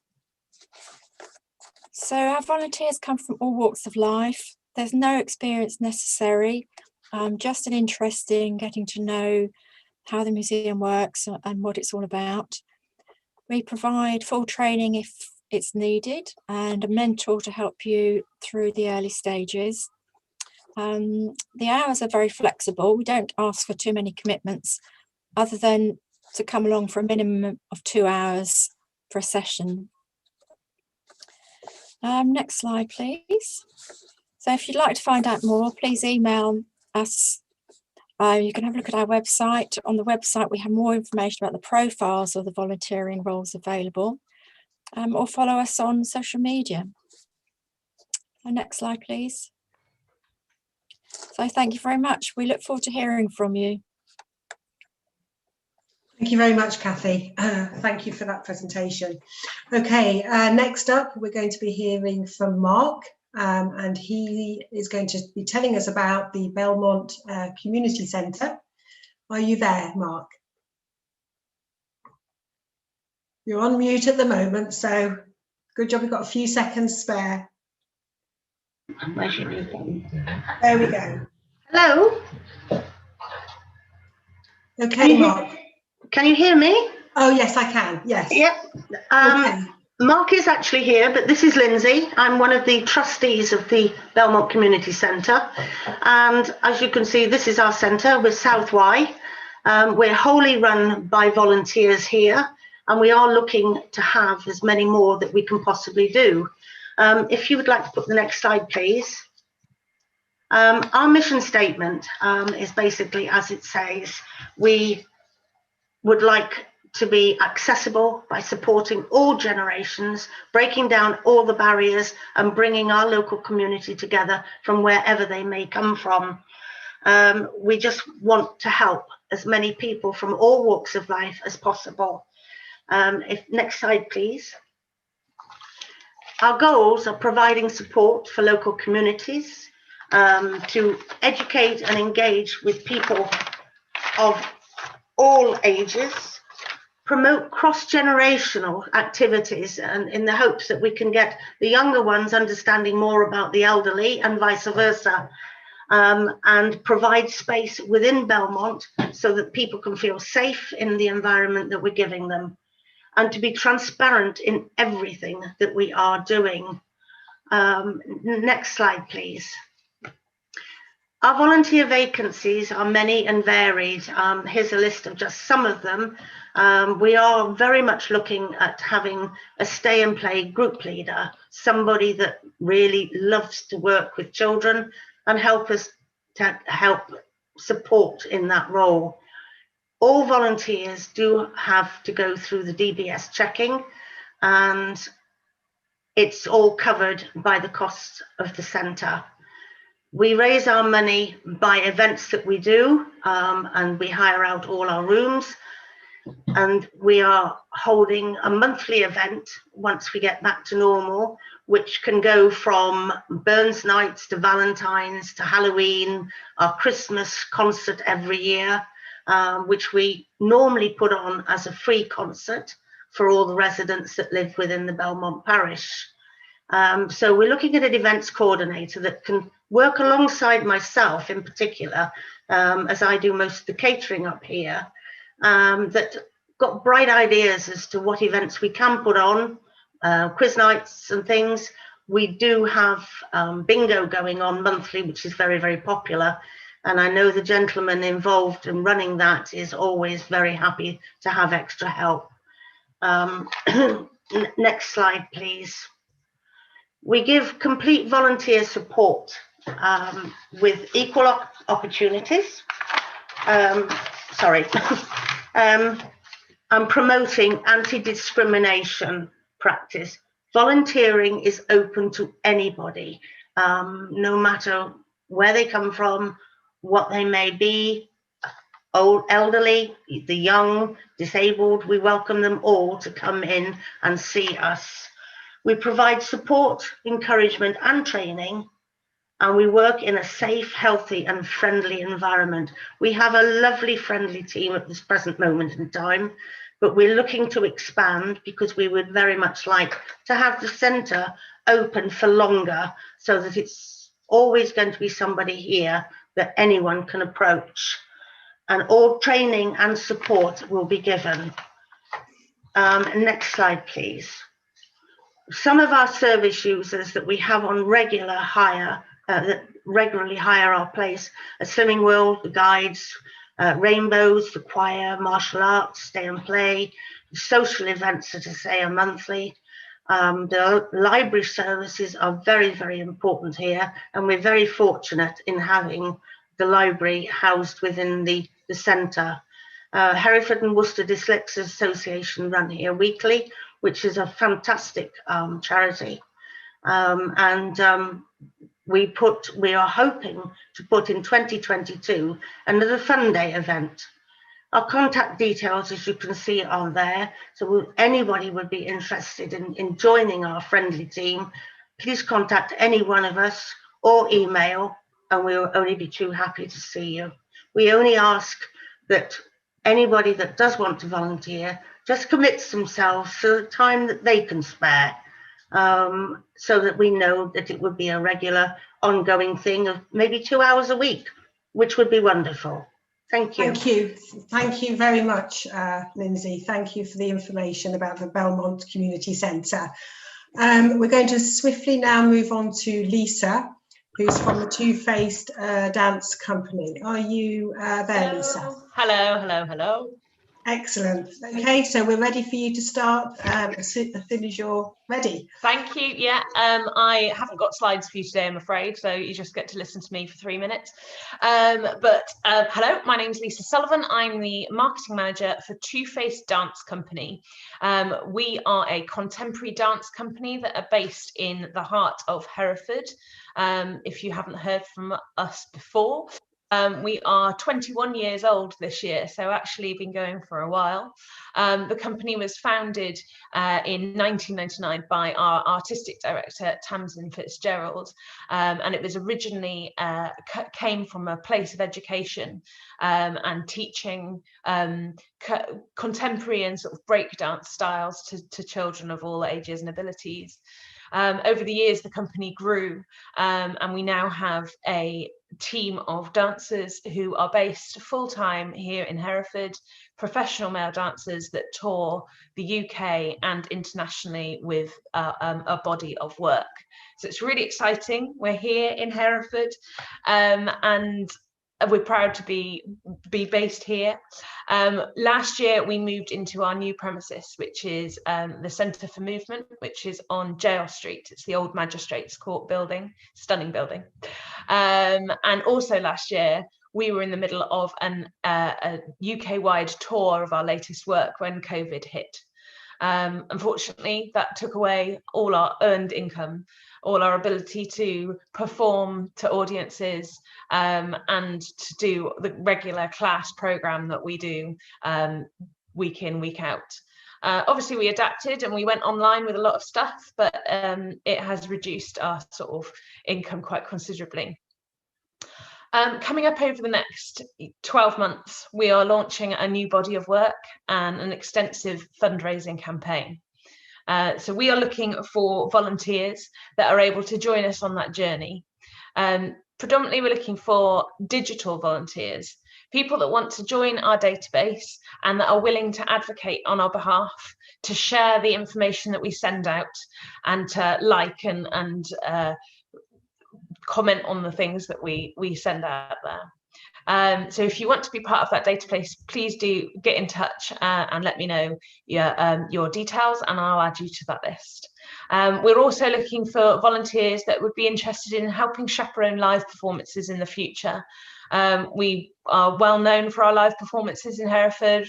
Most recently, we did an immersive theatre experience called the Box of Delights, which incorporated a lot of community volunteers. So if you're interested in being part of the art scene in Herefordshire, please do let me know and we would love to have you along for the ride. Thank you.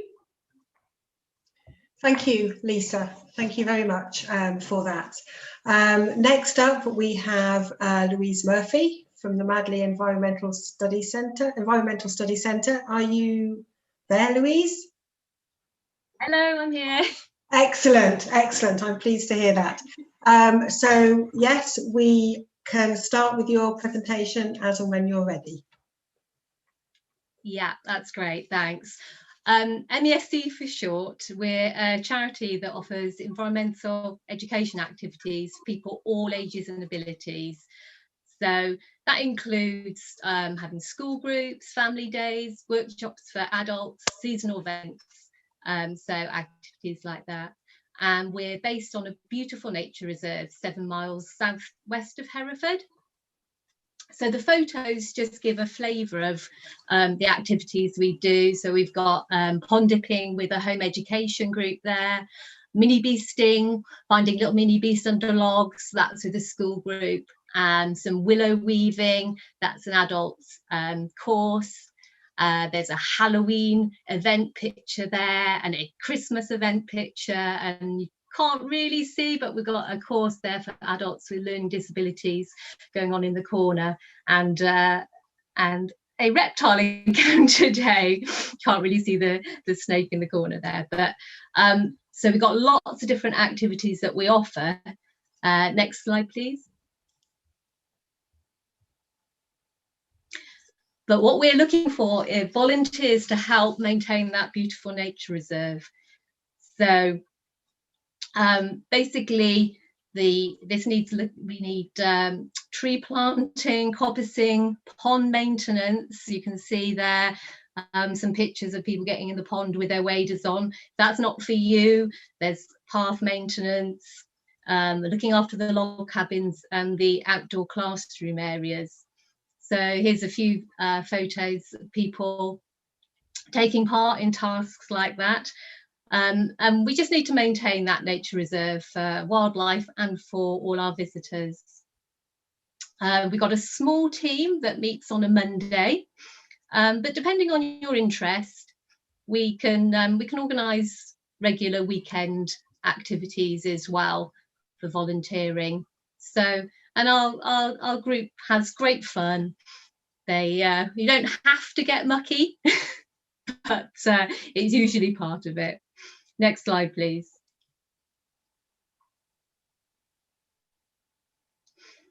Okay, so as well as volunteering for our practical work, we're also looking for people with an interest in helping with our events. Now, obviously, there's a hold on our large events at the moment due to the coronavirus. But as soon as we're able to, we'd love to be able to hold some of these again. These are great for our fundraising. So we tend to hold seasonal events, Easter, Halloween and Christmas, and usually an activity, summer activity. And it just raises a little bit of money for the charity. Okay, so for volunteers for these events, sorry, I'm back now. Sorry, out of time. Okay. It's just people looking for refreshments, maybe dressing up in a silly costume. Okay, putting up marquees and that sort of thing. Okay. Thank you, Louise. I didn't mean actually to go forward with those slides there. That was actually an accident, but oh, right. Okay. Thank you for keeping to time. It wasn't deliberate ploy, I can assure you. So now we're going to hear from Beth from Yeleni Therapy and Support in Hereford. Are you there, Beth? I am indeed. Thank you very much. Thank you. Okay, I will pass straight over to you. Smashing, thank you. Good afternoon, I'm Beth Hudson, Community Liaison Coordinator at Yeleni Therapy and Support.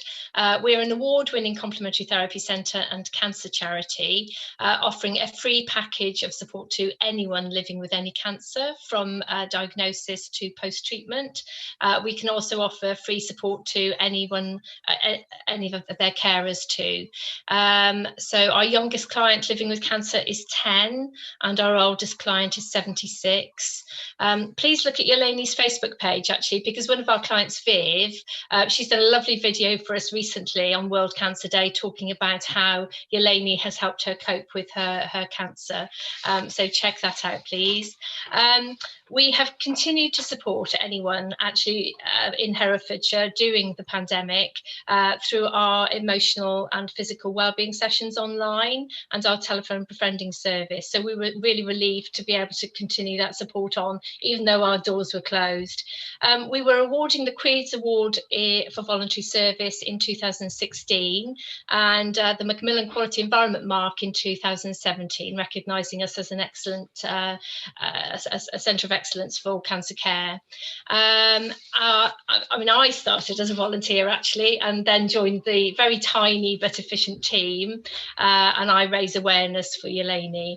Our volunteers become great friends actually, and as you can imagine, being a health and wellbeing centre, you know, we're all very well looked after. So one of my favourite complementary therapies is Indian head massage, so that's always a treat. Our volunteers have been running fundraising events for us virtually throughout 2020, and I'd like to tell you about Jill actually, because she started out as a client and now is one of our key volunteers. We love Jill. She brings her huge smile and her colourful crochet. She's been running our crochet club face to face when Yeleni was open, and now virtually. And last year, I don't know if you can see this, but she raised over £1,000 by crocheting these absolutely gorgeous bucket bags. So that was wonderful. And Mike the postman, I don't know if you've heard of Mike Chandler, but he raised £27,000 actually for us in October through doing a virtual marathon. And little Lily, who's 3, is raising money for us now, doing a walking challenge. So a lot of our volunteers have been doing these wonderful virtual fundraising events, which is fantastic. So we're hoping that volunteers would love to find fun and friendship with Eleni.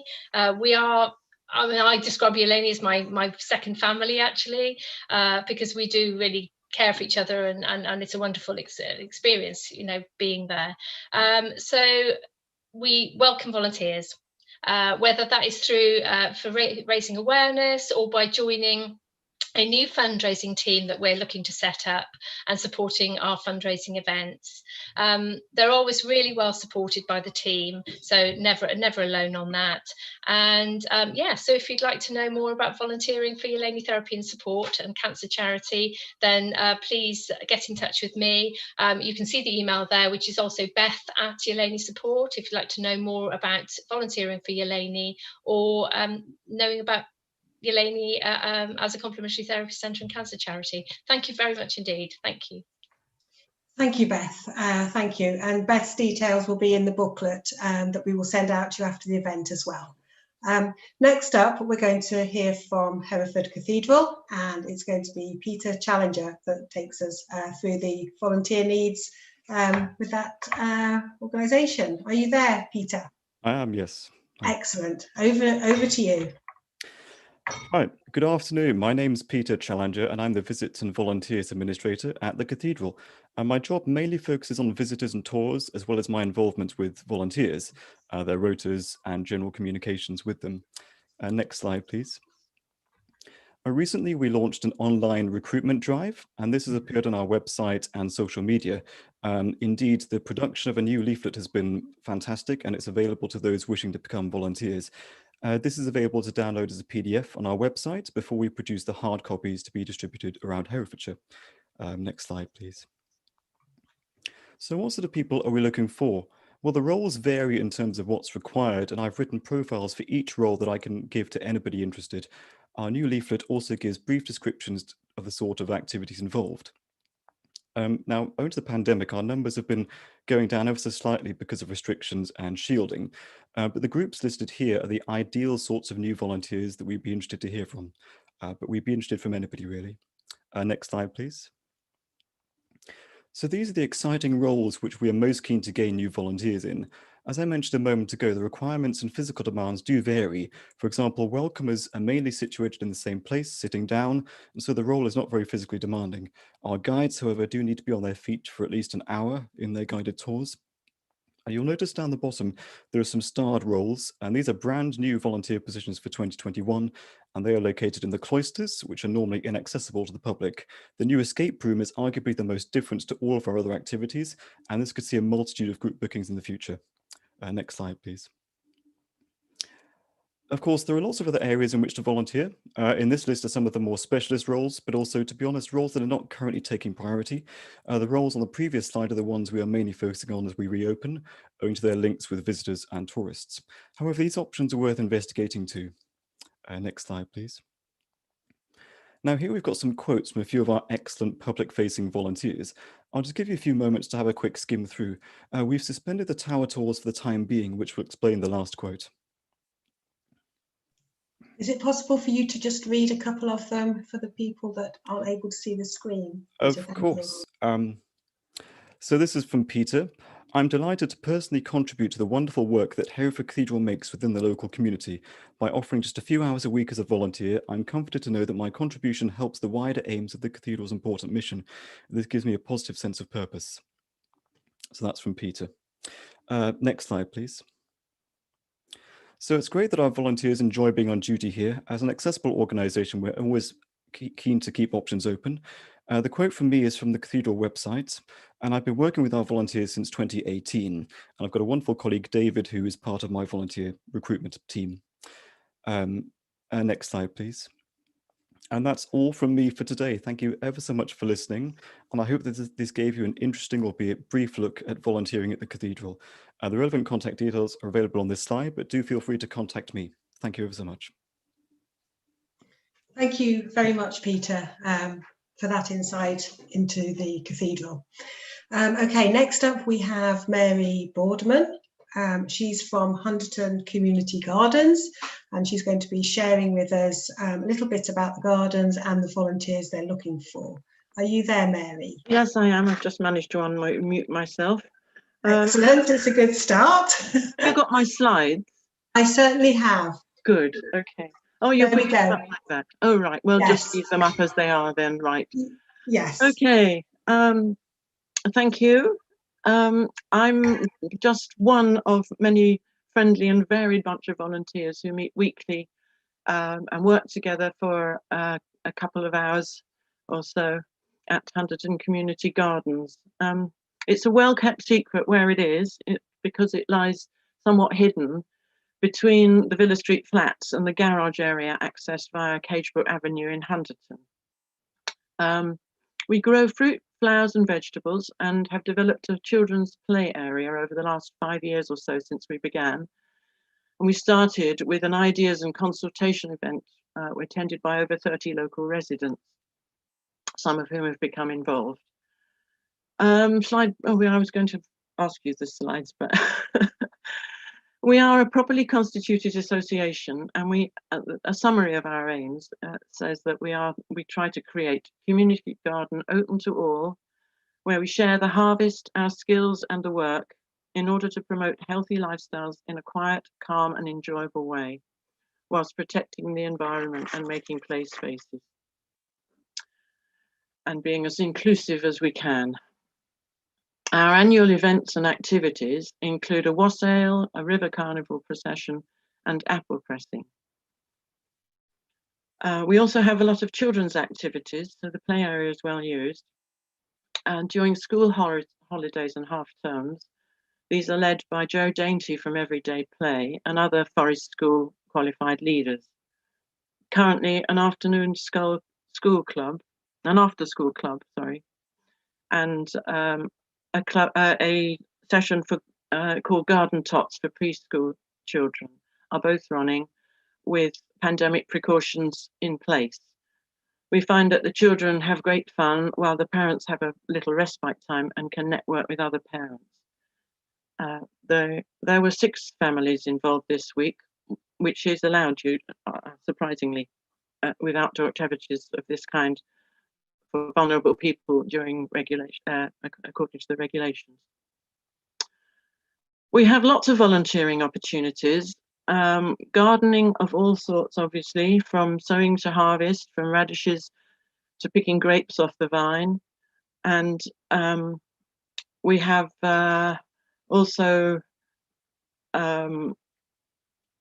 maintenance of the deep beds, the tools and equipment, water box and compost heaps, which require practical skills. We also need help when we run events, when we're allowed to do so again, whether by helping to run activities, doing the refreshments or signposting. And we have opportunities for people to join our committee to help with the planning, the decision making and the preparing fundraising bids. Volunteers should come dressed for the weather, as there's no shelter except for gazebos if we put them up for events. And with a sense of humour. Tools, materials and usually a cup of tea are available. We meet on Thursday afternoons from 1:30 at the garden gate by the garages. We work together for a couple or 3 hours with a break for refreshments and to share out any produce that we've picked. We currently practice socially distancing, obviously, at the moment, but we are still meeting and especially getting busy now. We're a friendly bunch, as I say, and we do hope that some of you will get in touch and join us, because we could do with more help in all areas, and we're very friendly, and it's really nice to provide this facility for the local community. All the contact details, I think, are coming on the next slide, are they not? Yes, they're there on the slide, and they will be in the booklet as well, Mary. Yes, okay. So, have I had my 3 minutes? You've had your 3 minutes, and you've done incredibly well. Thank you very much indeed. If anyone would like to help Mary and the team, please get in touch with them. But for now, I think we all need a well-deserved coffee break. Thank you for your time and listening to the organisations from around Hereford City. We'll come back after the break and we'll hear from the voluntary groups from the market towns around Herefordshire. Thank you and see you all in a bit. Did you hear me? Fluffing it a bit. Huh? Fluffing it a little bit, but not too bad. Good. Fine. Yeah. Back it up. Yeah. You want a drink? I want my lunch.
Hello and welcome back to the final section today of this volunteer fair.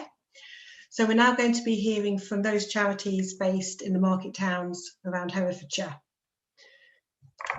We have 9 groups presenting to you today, and we're aiming to finish at about 2:10. There's been a slight change in the timetable for today. Leinster Festival, unfortunately, we won't be able to show the video that they had planned because we've got audio issues with the live stream. We will, however, aim to send that out to you with the information booklet at the end of the event. Not sure if any of you are aware, but HFOS have a database which includes the voluntary organisations that are registered with them across Herefordshire. You can also sign up as a volunteer, and in that way we can match organisations with a volunteer need with volunteers that have come forward.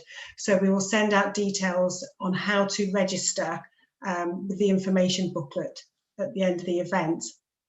There are also volunteer roles within HFOS for the emergency response, primarily the vaccination clinics. So if you are able to help with that, I will also forward the link on to you and you can register that way.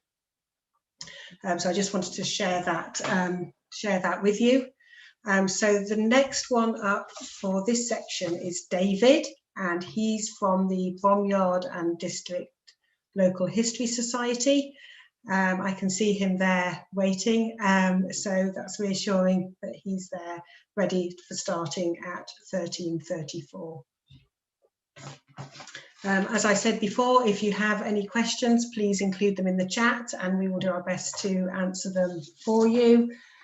All the contact details will be sent out to you after the event.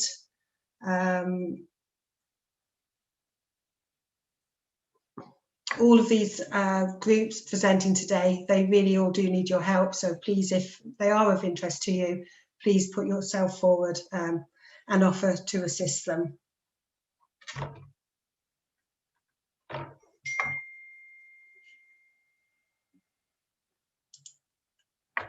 Okay, I'm just going to wait a few more seconds, ready for your time slot, David, just in case anybody's coming in just to listen to you. We need to start at the correct time. So thanks for your patience, and we'll just hang on for a minute.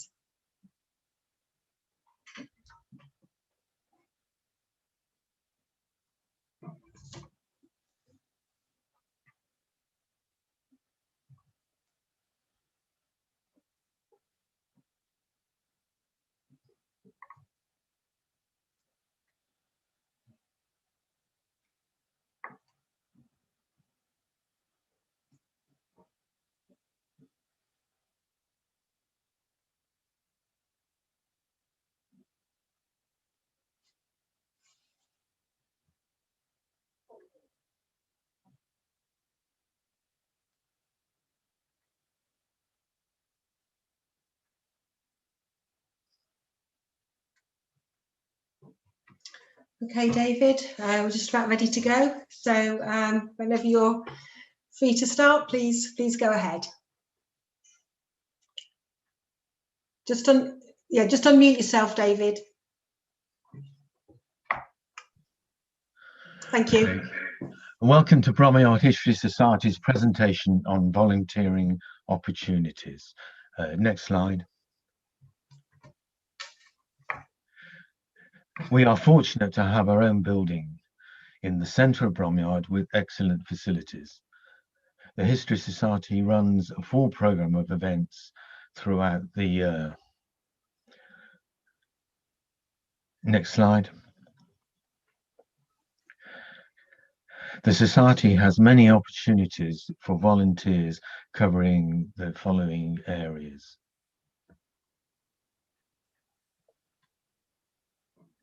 Next slide. Sales and reception. This is a task for a person who likes meeting people. A smile and competently dealing with the initial inquiry means so much for any visitor. Next slide. Research room. This is the core of the Society's activities, and we are looking for additional help in this area. Many tasks do not require previous experience, and training is provided where necessary. We also have tasks where relevant skills are required. Next slide. Exhibition team. This is ideal for anyone with creative skills.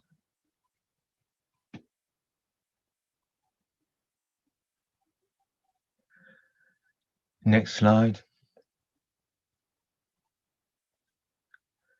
Next slide. Building maintenance. We have lots of opportunities here covering all areas of building maintenance.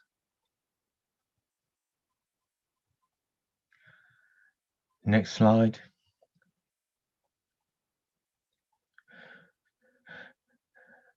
Like other organisations, we are closed due to the lockdown. However, we are regularly checking our phone messages and emails should you wish to make contact. Last slide. Thank you for listening to this presentation and hope to welcome you to the Society in the not too distant future. Thank you. Thank you very much, David. So if you'd like to get in touch with the Bromyard and District Local History Society, their details are there on the screen, and as before, we will be sending those out as well. The next group, which is up to talk, as I mentioned earlier, Leinster Festival. I need to apologise to them. They have submitted a video which we believe we can't show because of the audio situation, unless Joanna Dunn is in the audience. If she is, can you let me know, Joanna? But what we're going to do in the meantime is we're going to go back to Home Start. We showed a video for Home Start earlier where there was an issue with the audio, and Alison has very kindly come in to talk to you personally now. So are you there, Alison? I am indeed. Excellent. Thank you very much for coming in at short notice. Pleasure. And I'll leave you to talk. Just ignore the slide for the moment. I just listen to Alison. Thank you.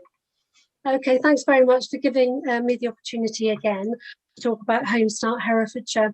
We are a local charity and not-for-profit organisation, one of 200 schemes in the country, who recruit and train volunteers from any walk of life, male or female, over 21. We train them with professional training for 40 hours. And the idea of our charity is to support and encourage families with emerging problems, to encourage them to get over their situation and hopefully move on with new strategies in place so they can do so.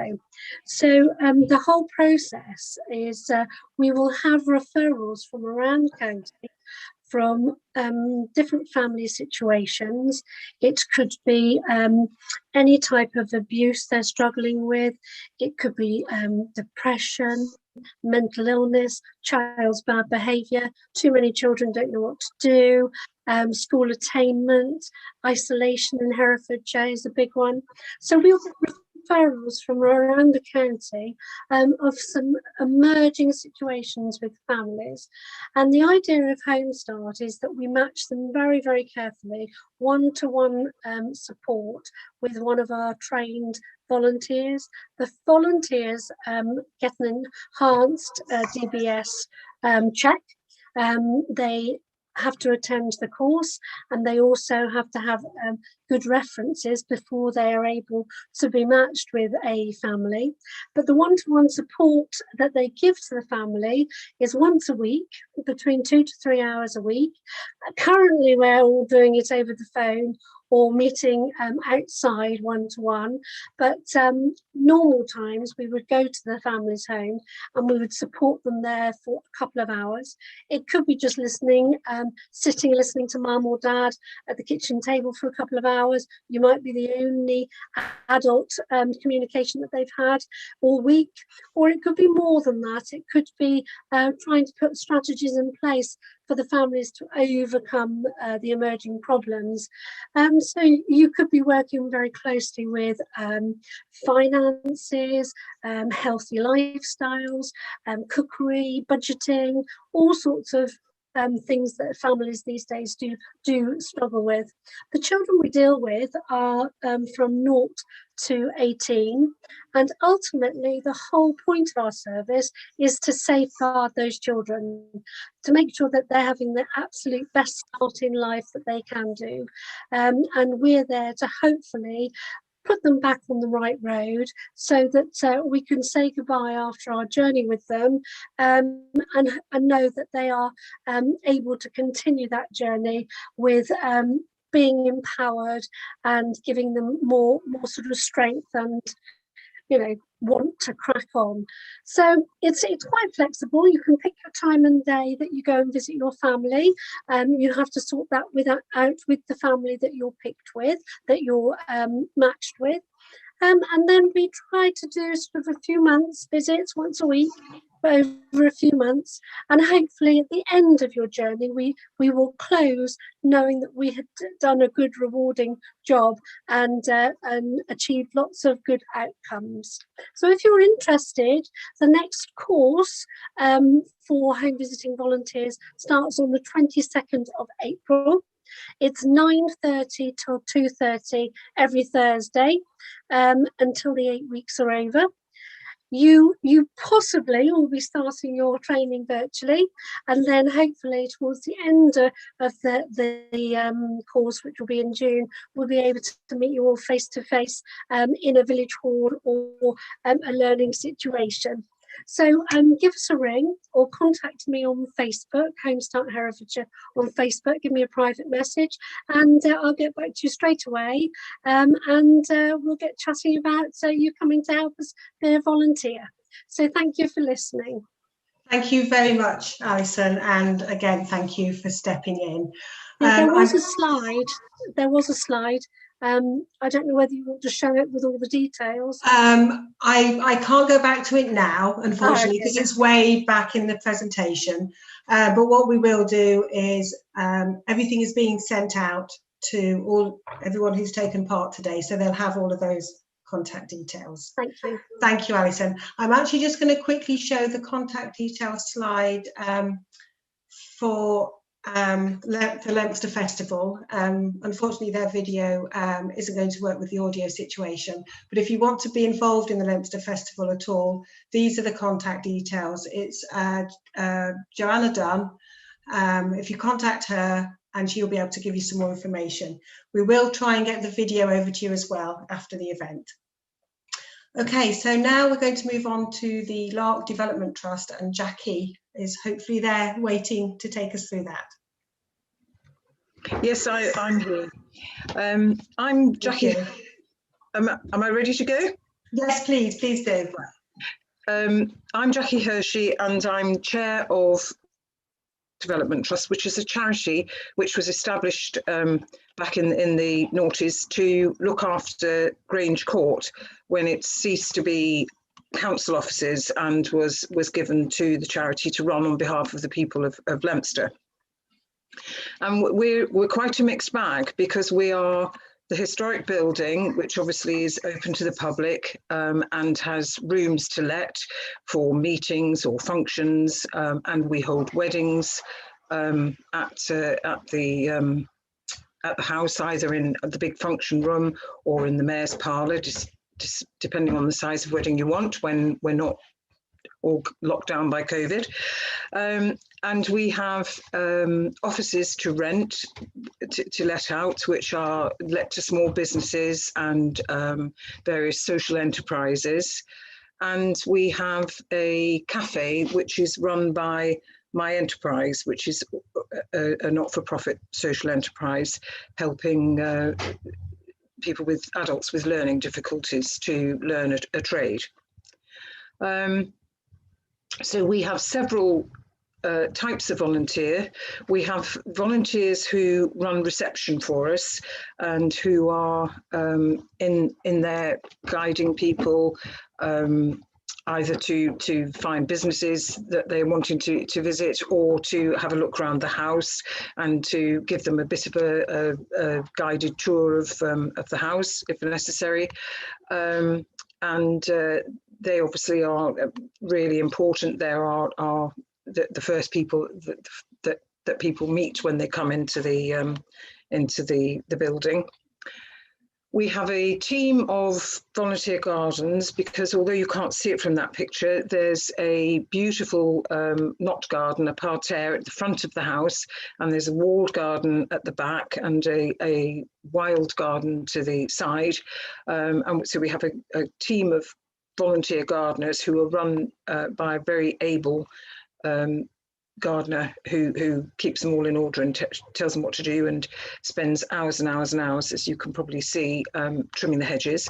But obviously they are a very important part of the work. And then we also have the trustees who run the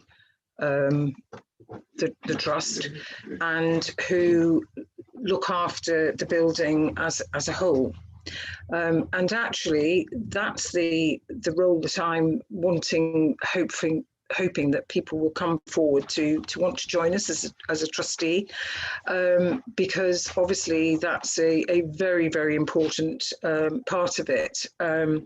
We look after the historic building, and obviously that's a major part of the whole business, trying to keep that in good repair, and obviously fundraise, etc., or usually bidding for funding to help to keep that in good repair. And then obviously there's the financial side of it, running the tenancies and looking after the whole running of the premises. And then obviously there's publicity, and if that's your game and you like getting out there and getting people involved, that's also very important. And oh, that's put me off. We are looking for people to join who have got good personnel skills. We've got staff, we've got 1.5 members of staff, full-time members of staff. So obviously there are personnel and looking after people, parts of the trusteeship. And obviously we're looking for people with ideas of how we can further develop the house, what other things we can do to improve its offer. And Thank you, Jackie. I think I'm going to have to move you on. I'm sorry about that. But if anyone would like any more information from Jackie, please do get in touch with her. Thank you, Jackie. So we're now going to move on to Kington Museum and History Centre. And Harad, are you there? Yes, we are. Yeah. Can you hear us? Okay, I will pass you over. Hello everyone, my name is Harad Morgan. I'm the curator of the museum, and I have here with me my colleague Wendy Jones, who is the secretary. What was that? Go on, carry on. Basically, we are a museum that's actually in the town of Kington, so we're a social history museum. So it's all about the local area, about the farming, about what happened in the war. We've got a Kington Camp Room, for example, as one of our displays. The museum has been in existence since 1986, and we are purely run by volunteers. There's no paid staff whatsoever, but it's fun. We all enjoy what we're doing, and that's what we want. It's a little gem, and we want to keep it going. We want the public to visit and enjoy their visit. We have currently 8 committee members and 10 volunteers that help us with the front of house and also with the back of house. In 2020, the Kington History Society merged with us. So that is why we are now Kington Museum and History Centre. Due to that, we have inherited a lot of the information to do with the history of Kington. And some of the volunteers that we're looking for might have an interest in being known about archive work. Someone who's experienced that, perhaps in their work history, would be ideal for this position. We're also wanting people who are happy at front of house, who enjoy talking to the public, who enjoy learning about the displays. The displays do get changed on a regular basis, but we do have permanent ones as well. Also, we're interested in someone who may have experience with funding bids, because obviously we're voluntary, we rely on donations, and we're charity. So it'd be great if we could just get people who are interested in or have experience in those particular areas. This is Chris Jones. He is actually our chairman. And on this particular day, he sat outside selling books, secondhand books. And this has proved really popular last year. People have absolutely enjoyed coming, speaking to him, and he's been telling them about the museum, even though we've been closed. So it's been a great way for people to come in. And what I'll do now is I'll pass you on to Wendy, and she can tell you a little bit more about what the volunteers do. Right, hello. The archivist, we've got so many papers from the History Society, which, to be quite honest, we haven't really looked at because we've been busy with the museum side of things. The front of house, Greek visitors, which we get from all over the world. We've had them from America, the Philippines, Hungary, even from Wales. Even from Wales. In the back of the and yes, it is an interesting job, and we would help you learn the history of the objects, because every object has got a story behind it. The back of house, you get to actually handle some of the objects, because we've been doing inventories and there's cataloguing to do, scanning as well, because there's a lot of papers from the museum as well as what we've inherited from the History Centre. We're a friendly bunch, and we work flexi hours. We're hoping COVID restrictions possible to open in May. So yes, we're all set up. We opened last year, and the amount of visitors we had through was quite surprising. A lot of them locals. We are a little gem in Herefordshire's community. We do have a Facebook page, which is Kington Museum Herefordshire, if anybody would like to have a look on the Facebook page. And we also have just updated a new website, which is www.kingtonmuseum.com. It literally is very new. Thank you both very much indeed for that about Kington Museum and History Centre. Again, all of those details will be sent out to you, so don't worry if you didn't catch that. We're now going to move on to Andy Inkpen and Ross Rotary. Are you there, Andy? I am indeed. The first thing to say is that although I am from Ross Rotary Club, I'm here representing 9 clubs in the area from Chepstow up to Leominster. First thing I'd like to do is to dispel a few myths that there are about Rotary. The first is that you can only join if you've been invited. Not true. It's full of old, white, wealthy men. It's still got a lot of old, white, wealthy men in it, but it isn't just old, white, wealthy men. We have, the third myth is that it's all about meetings, meals, checkbooks, and gongs. None of that is true. There are some meetings, we do have meals, we do have gongs, but that's not what it's all about.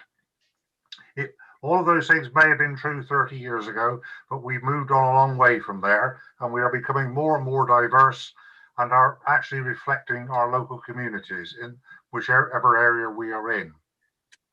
We are all about serving our local communities and finding out what their needs are and trying to satisfy them. And that includes supporting other voluntary organisations. So all of the organisations that are here today, if you haven't been in touch with your local Rotary Club, then please do so, because there may be help that they are able to give to you.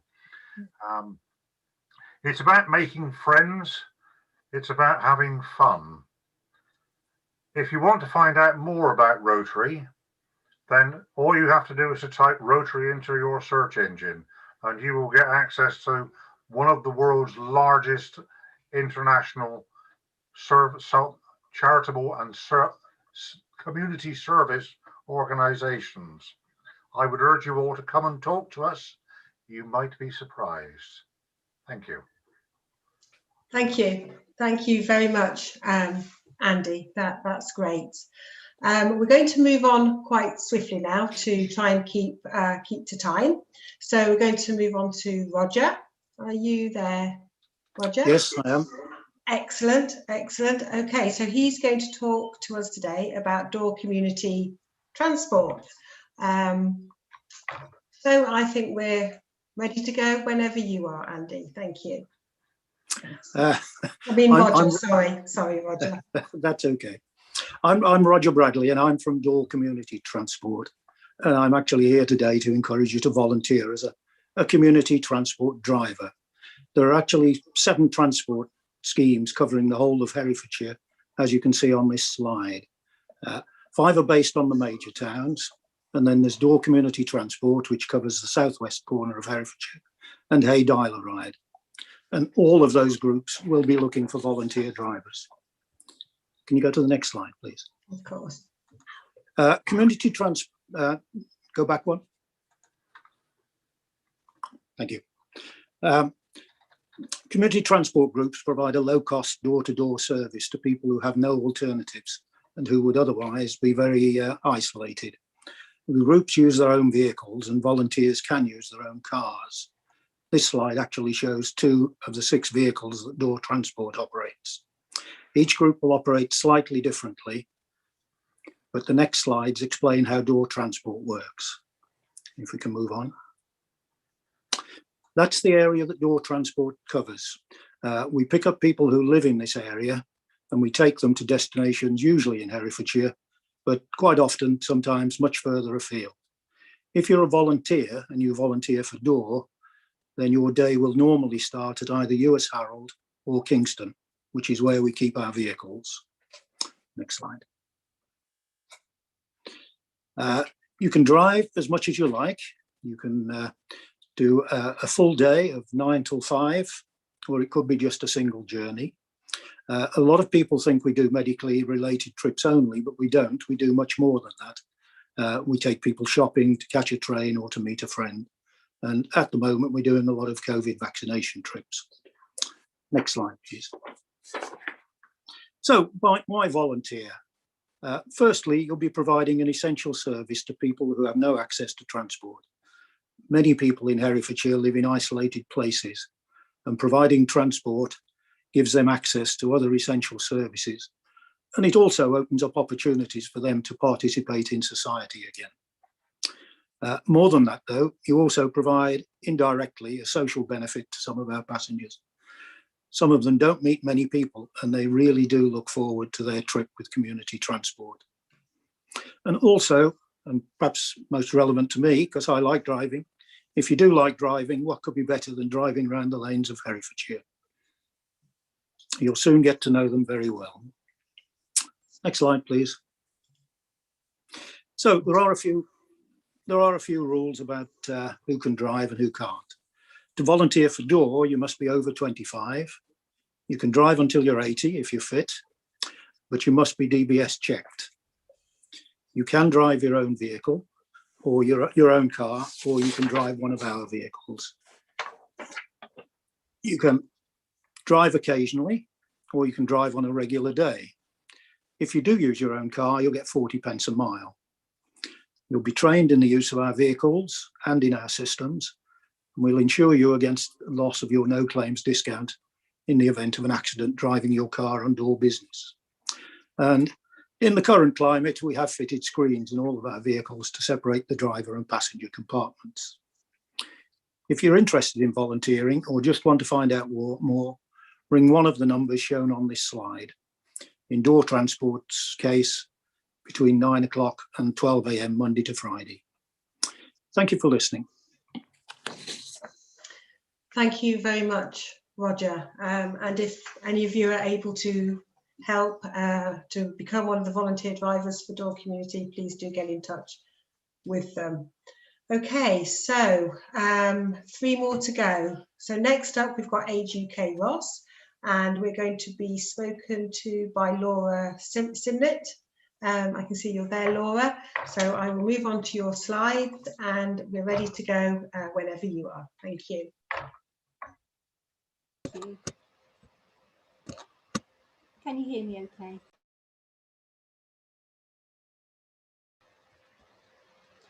Good afternoon. My name's Laura Simnett. I'm the Volunteer Support Officer for Age UK in Ross-on-Wye. Next slide, please. We're part of Age UK Herefordshire and Worcestershire, which is a local charity supporting older people across the 2 counties. And we're a brand partner of Age UK National. Next slide, please. In Ross-on-Wye, volunteers help us to deliver a range of services. We provide information and advice on a range of subjects, from social care and benefits through to well-being and local activities. We also run regular foot care clinics in the area. Next slide. Thank you. We provide digital support sessions to help people to become more confident with technology, and our companion line service provides a regular friendly phone call to people in the community who may be lonely or isolated, and we really rely on our volunteers to help us to deliver these services and to reach out to older people in the community. Next slide, please. These are some examples of the types of roles that we have in Ross. At the moment, we're actively recruiting for companion line telephone befrienders.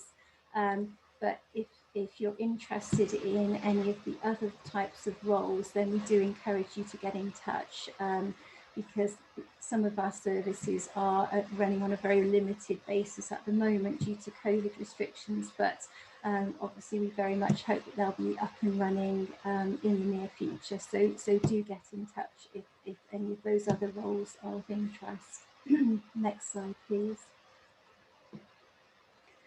So just a little bit more background about the companion line service, as that's the area that we're actively recruiting for right now. The companion line offers a regular, usually weekly, phone call from one of our volunteers to people who are lonely or isolated. And it's a very flexible role for the volunteer, because they can carry out the role from home, and they can fit it around other commitments that they may have. So the timings are flexible, obviously, after being sort of working out with the clients what time suits them for a phone call. Volunteers find it really rewarding, because they're making such a difference in people's lives, because many of these people probably won't be speaking to anybody else for sometimes days on end. So it's a really crucial role, and particularly so at the moment with the lockdown situation, which only increases isolation and loneliness. Next slide, please. So, sorry, if we could just go back one, that would be great. Thank you. So there's just a brief overview of the process of becoming a volunteer with us. As you can see, we provide training for whichever role you're undertaking with us, and volunteers do continue to have access to training throughout their time with us. Next slide, please. So thank you very much for listening to the presentation today. We'd love to hear from you if you would like to volunteer with us, or even if you'd just like a little bit of a chat to get some more information and to talk through the volunteering opportunities with us. Thank you. Thank you very much, Laura, for that. I'm just going to leave your contact details up just for a few seconds while we just pause before we go into the next two presentations. So thank you, Laura.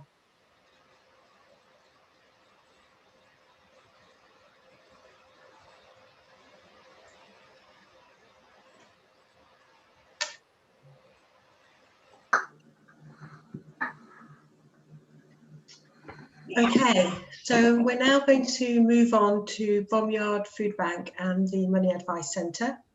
We've got Helen who's going to be taking us through that today. Are you about ready to start there, Helen? Yes. Okay, lovely. We'll move on then. Thank you. Right, who are we? We are a combination of a food bank and money advice centre. We're affiliated to Community Money Advice, which is a regulated debt service. We're also a registered charity. We are based in the community and the church, and we operate in Bromyard and the surrounding area. Next slide, please. What do we do? Our aim is to prevent or relieve poverty, and we do this in several ways. The first one is the emergency food relief. People come to us for food. They may put their debts aside for a bit, but if they haven't got food to feed themselves or their children, that's the first thing they need, obviously, is food. And through Alison, our wonderful project manager who organises the food bank and liaises with us, because we're all part of the same charity, she will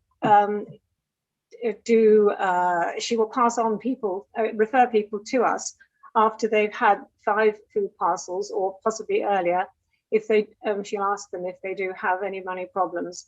And most of the time, if you've run out of food, you probably do have money problems, let's face it. So the other thing we do is money advocacy is the first thing. So we're assisting people with grants and benefits. That's some of the first things we'll do to help them begin to feel a little bit less stressed about their money shortages. And if they've got any emergency debt things, we have to try and help them straight away. Budgeting and money management training and information is a very important part of the service that we give people. It helps them manage their money in future and learn how to remain in control of their finances. And we are just going live next week, hopefully, with being able to offer debt counselling through CMA Hub, working with the Community Money Advice, CMA. We've not been able to do that until just now. We only started in April last year. And of course, during the pandemic, we found quite an increase in numbers of people needing our services. So our aim is to develop financial resilience and avoid dependency on food and crisis relief. Next slide, please. So what do we need? We need volunteers at the moment. We need money mentors. These are the people who work with the client, and they are non-judgmental, confidential. They assist people with their debts, with other money problems, as I've mentioned before, budgeting or getting grants and things like that. And we support them right through their implementing their debt solutions. So it's not a case of after 6 months or any defined time that we say, right, you're on your own. We're with them right the way through. It's very rewarding work because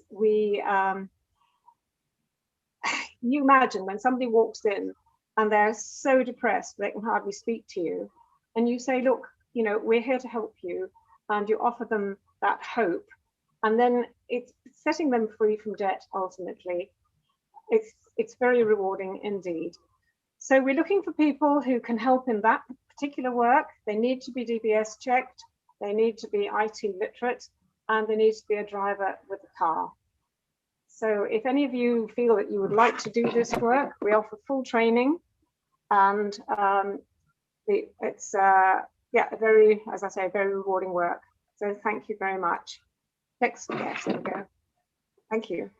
Thank you, Helen. And Helen's details for the Bomyard Food Bank and Money Advice Centre are up there now on the screen, and we will send them out to you as well. afterwards. So yes, just one more to go. Last but definitely not least is the Leinster Museum, and we've got Deborah Jarman who's going to talk to you today. Thank you, Deborah. Hello, you took the words out of my mouth there. I was just about to say, I hope I'm last but not least. Leinster Museum. Can I have the next slide, please? Just to tell you a little bit about it, it started in 1972, so it's been in Leinster for nearly 50 years, and it's astonishing how many long-term Leinster residents don't always know that it's there. The record, I've met someone who's lived in Leinster for 39 years and said, oh, I never knew there was a museum here. But anyway, we're in Etnam Street. The museum was founded by local people. It's in a historic building that was built in the 1850s. We have permanent displays of all sorts of things about the history of Leinster, which is a very old town. We have temporary exhibitions which generally change every year. And like Kington Museum a little while ago, they said they were entirely volunteer run, and so are we, which it means that we have to raise all the money we need, but it also means that we are entirely independent, and that has been a big plus in the last few years of austerity. We're run by a CIO, which is a charitable incorporated organisation run by a team of trustees. Generally speaking, we're open from April, well, end of March, April, Easter Saturday very often, until the end of October. And entrance is free, and that's something that matters a lot to us. Next slide, please. We've got all sorts of collections. We've got a lot of domestic objects. We've got a big collection of agricultural implements, including a complete horse-driven cider mill and a cider press. We've got a lot of information about trade and business through the decades and the centuries in Leinster. A lot about transport, particularly the railways for any steamheads. We've got a lot of information about different schools in Leinster at different times. We've got a big collection of watercolours by John Scarlett Davis. The picture on the bottom left is one of his paintings. A lot of information about the first, the part that Leinster people, both at home and abroad, took during the First and Second World Wars. A very big collection of maps, books, pamphlets, photographs. We have a prehistoric burial which was found at Amestree, which you can see on the top right, and a huge collection of photographs taken by Thomas Henry Winterbourne, who was a photographer working in Leinster from about 1880 to about 1920, which is really precious, and a big collection of clothing and textiles as well. Next slide, please. Our public face, we have a website, which is well worth exploring. We have a Facebook page, and we have a Twitter account, which is @LeoMuseum. We're listed on TripAdvisor, and also a lot of the things that we do and the things that we produce are also available through the Tourist Information Centre. Next slide, please. So the volunteers, they're governed by the trustee body. Some of the volunteers have a named responsibility, the treasurer, the curator, volunteer organizer, secretary. And as has been the case with so many other organizations I've listened to today, we have vacancies for all sorts of jobs. People who are happy to work front of house, man the reception desk, but also people who are good with a hammer or good at sewing, and also people who are good at research, cataloguing, documenting, looking things up. The levels of commitment can vary. If you only have an hour or two a week to spare, that's fine. And also, I think it's important to say, and I'm sure this is going to be something that's increasingly true in the future, some work, not all of it, but some work could be done remotely. So if you have good computer skills, there are things that you could do for us, at least partly at home. When we're open, the usual shifts at the museum are, particularly if you're working on the reception desk, are from 10 till 1 or from 1 till 4, because we're open 6 days a week from 10 till 4 when we are open. We're very happy to give training and support where needed. If you want to expand your skills, we're a very friendly team. We've organised a number of special events in the last few years. We got some Heritage Lottery funding for our First World War commemoration project. We were part of the Arts Council England Creative Museums project, and we also were successful in 2019 in getting some European funding for some digital interpretation in the museum. We certainly would love to have some new helpers for the 2021 season.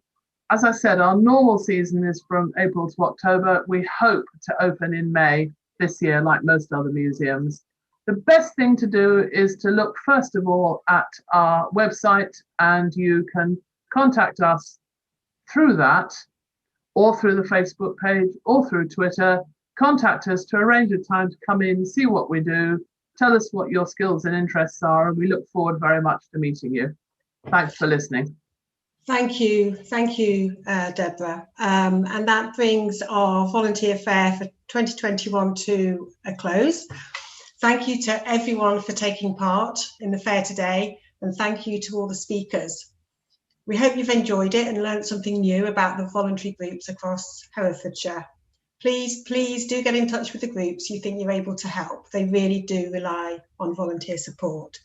I just need to say a quick thank you to the production team that have helped me with manning this event today. The HFOS team, which is Kay, Nikki and Sue, and a thank you to Elle at Rural Media for her advice. So thanks very much for your support. When this event finishes, we'll be sending out a very, very short survey, just 3 questions to ask you about the event so that we can improve for the future. Please just literally take a couple of minutes to complete that for us. So that's it for now. Thanks again. Enjoy the rest of the day and hopefully be able to meet you all in person soon. Thank you. Bye-bye.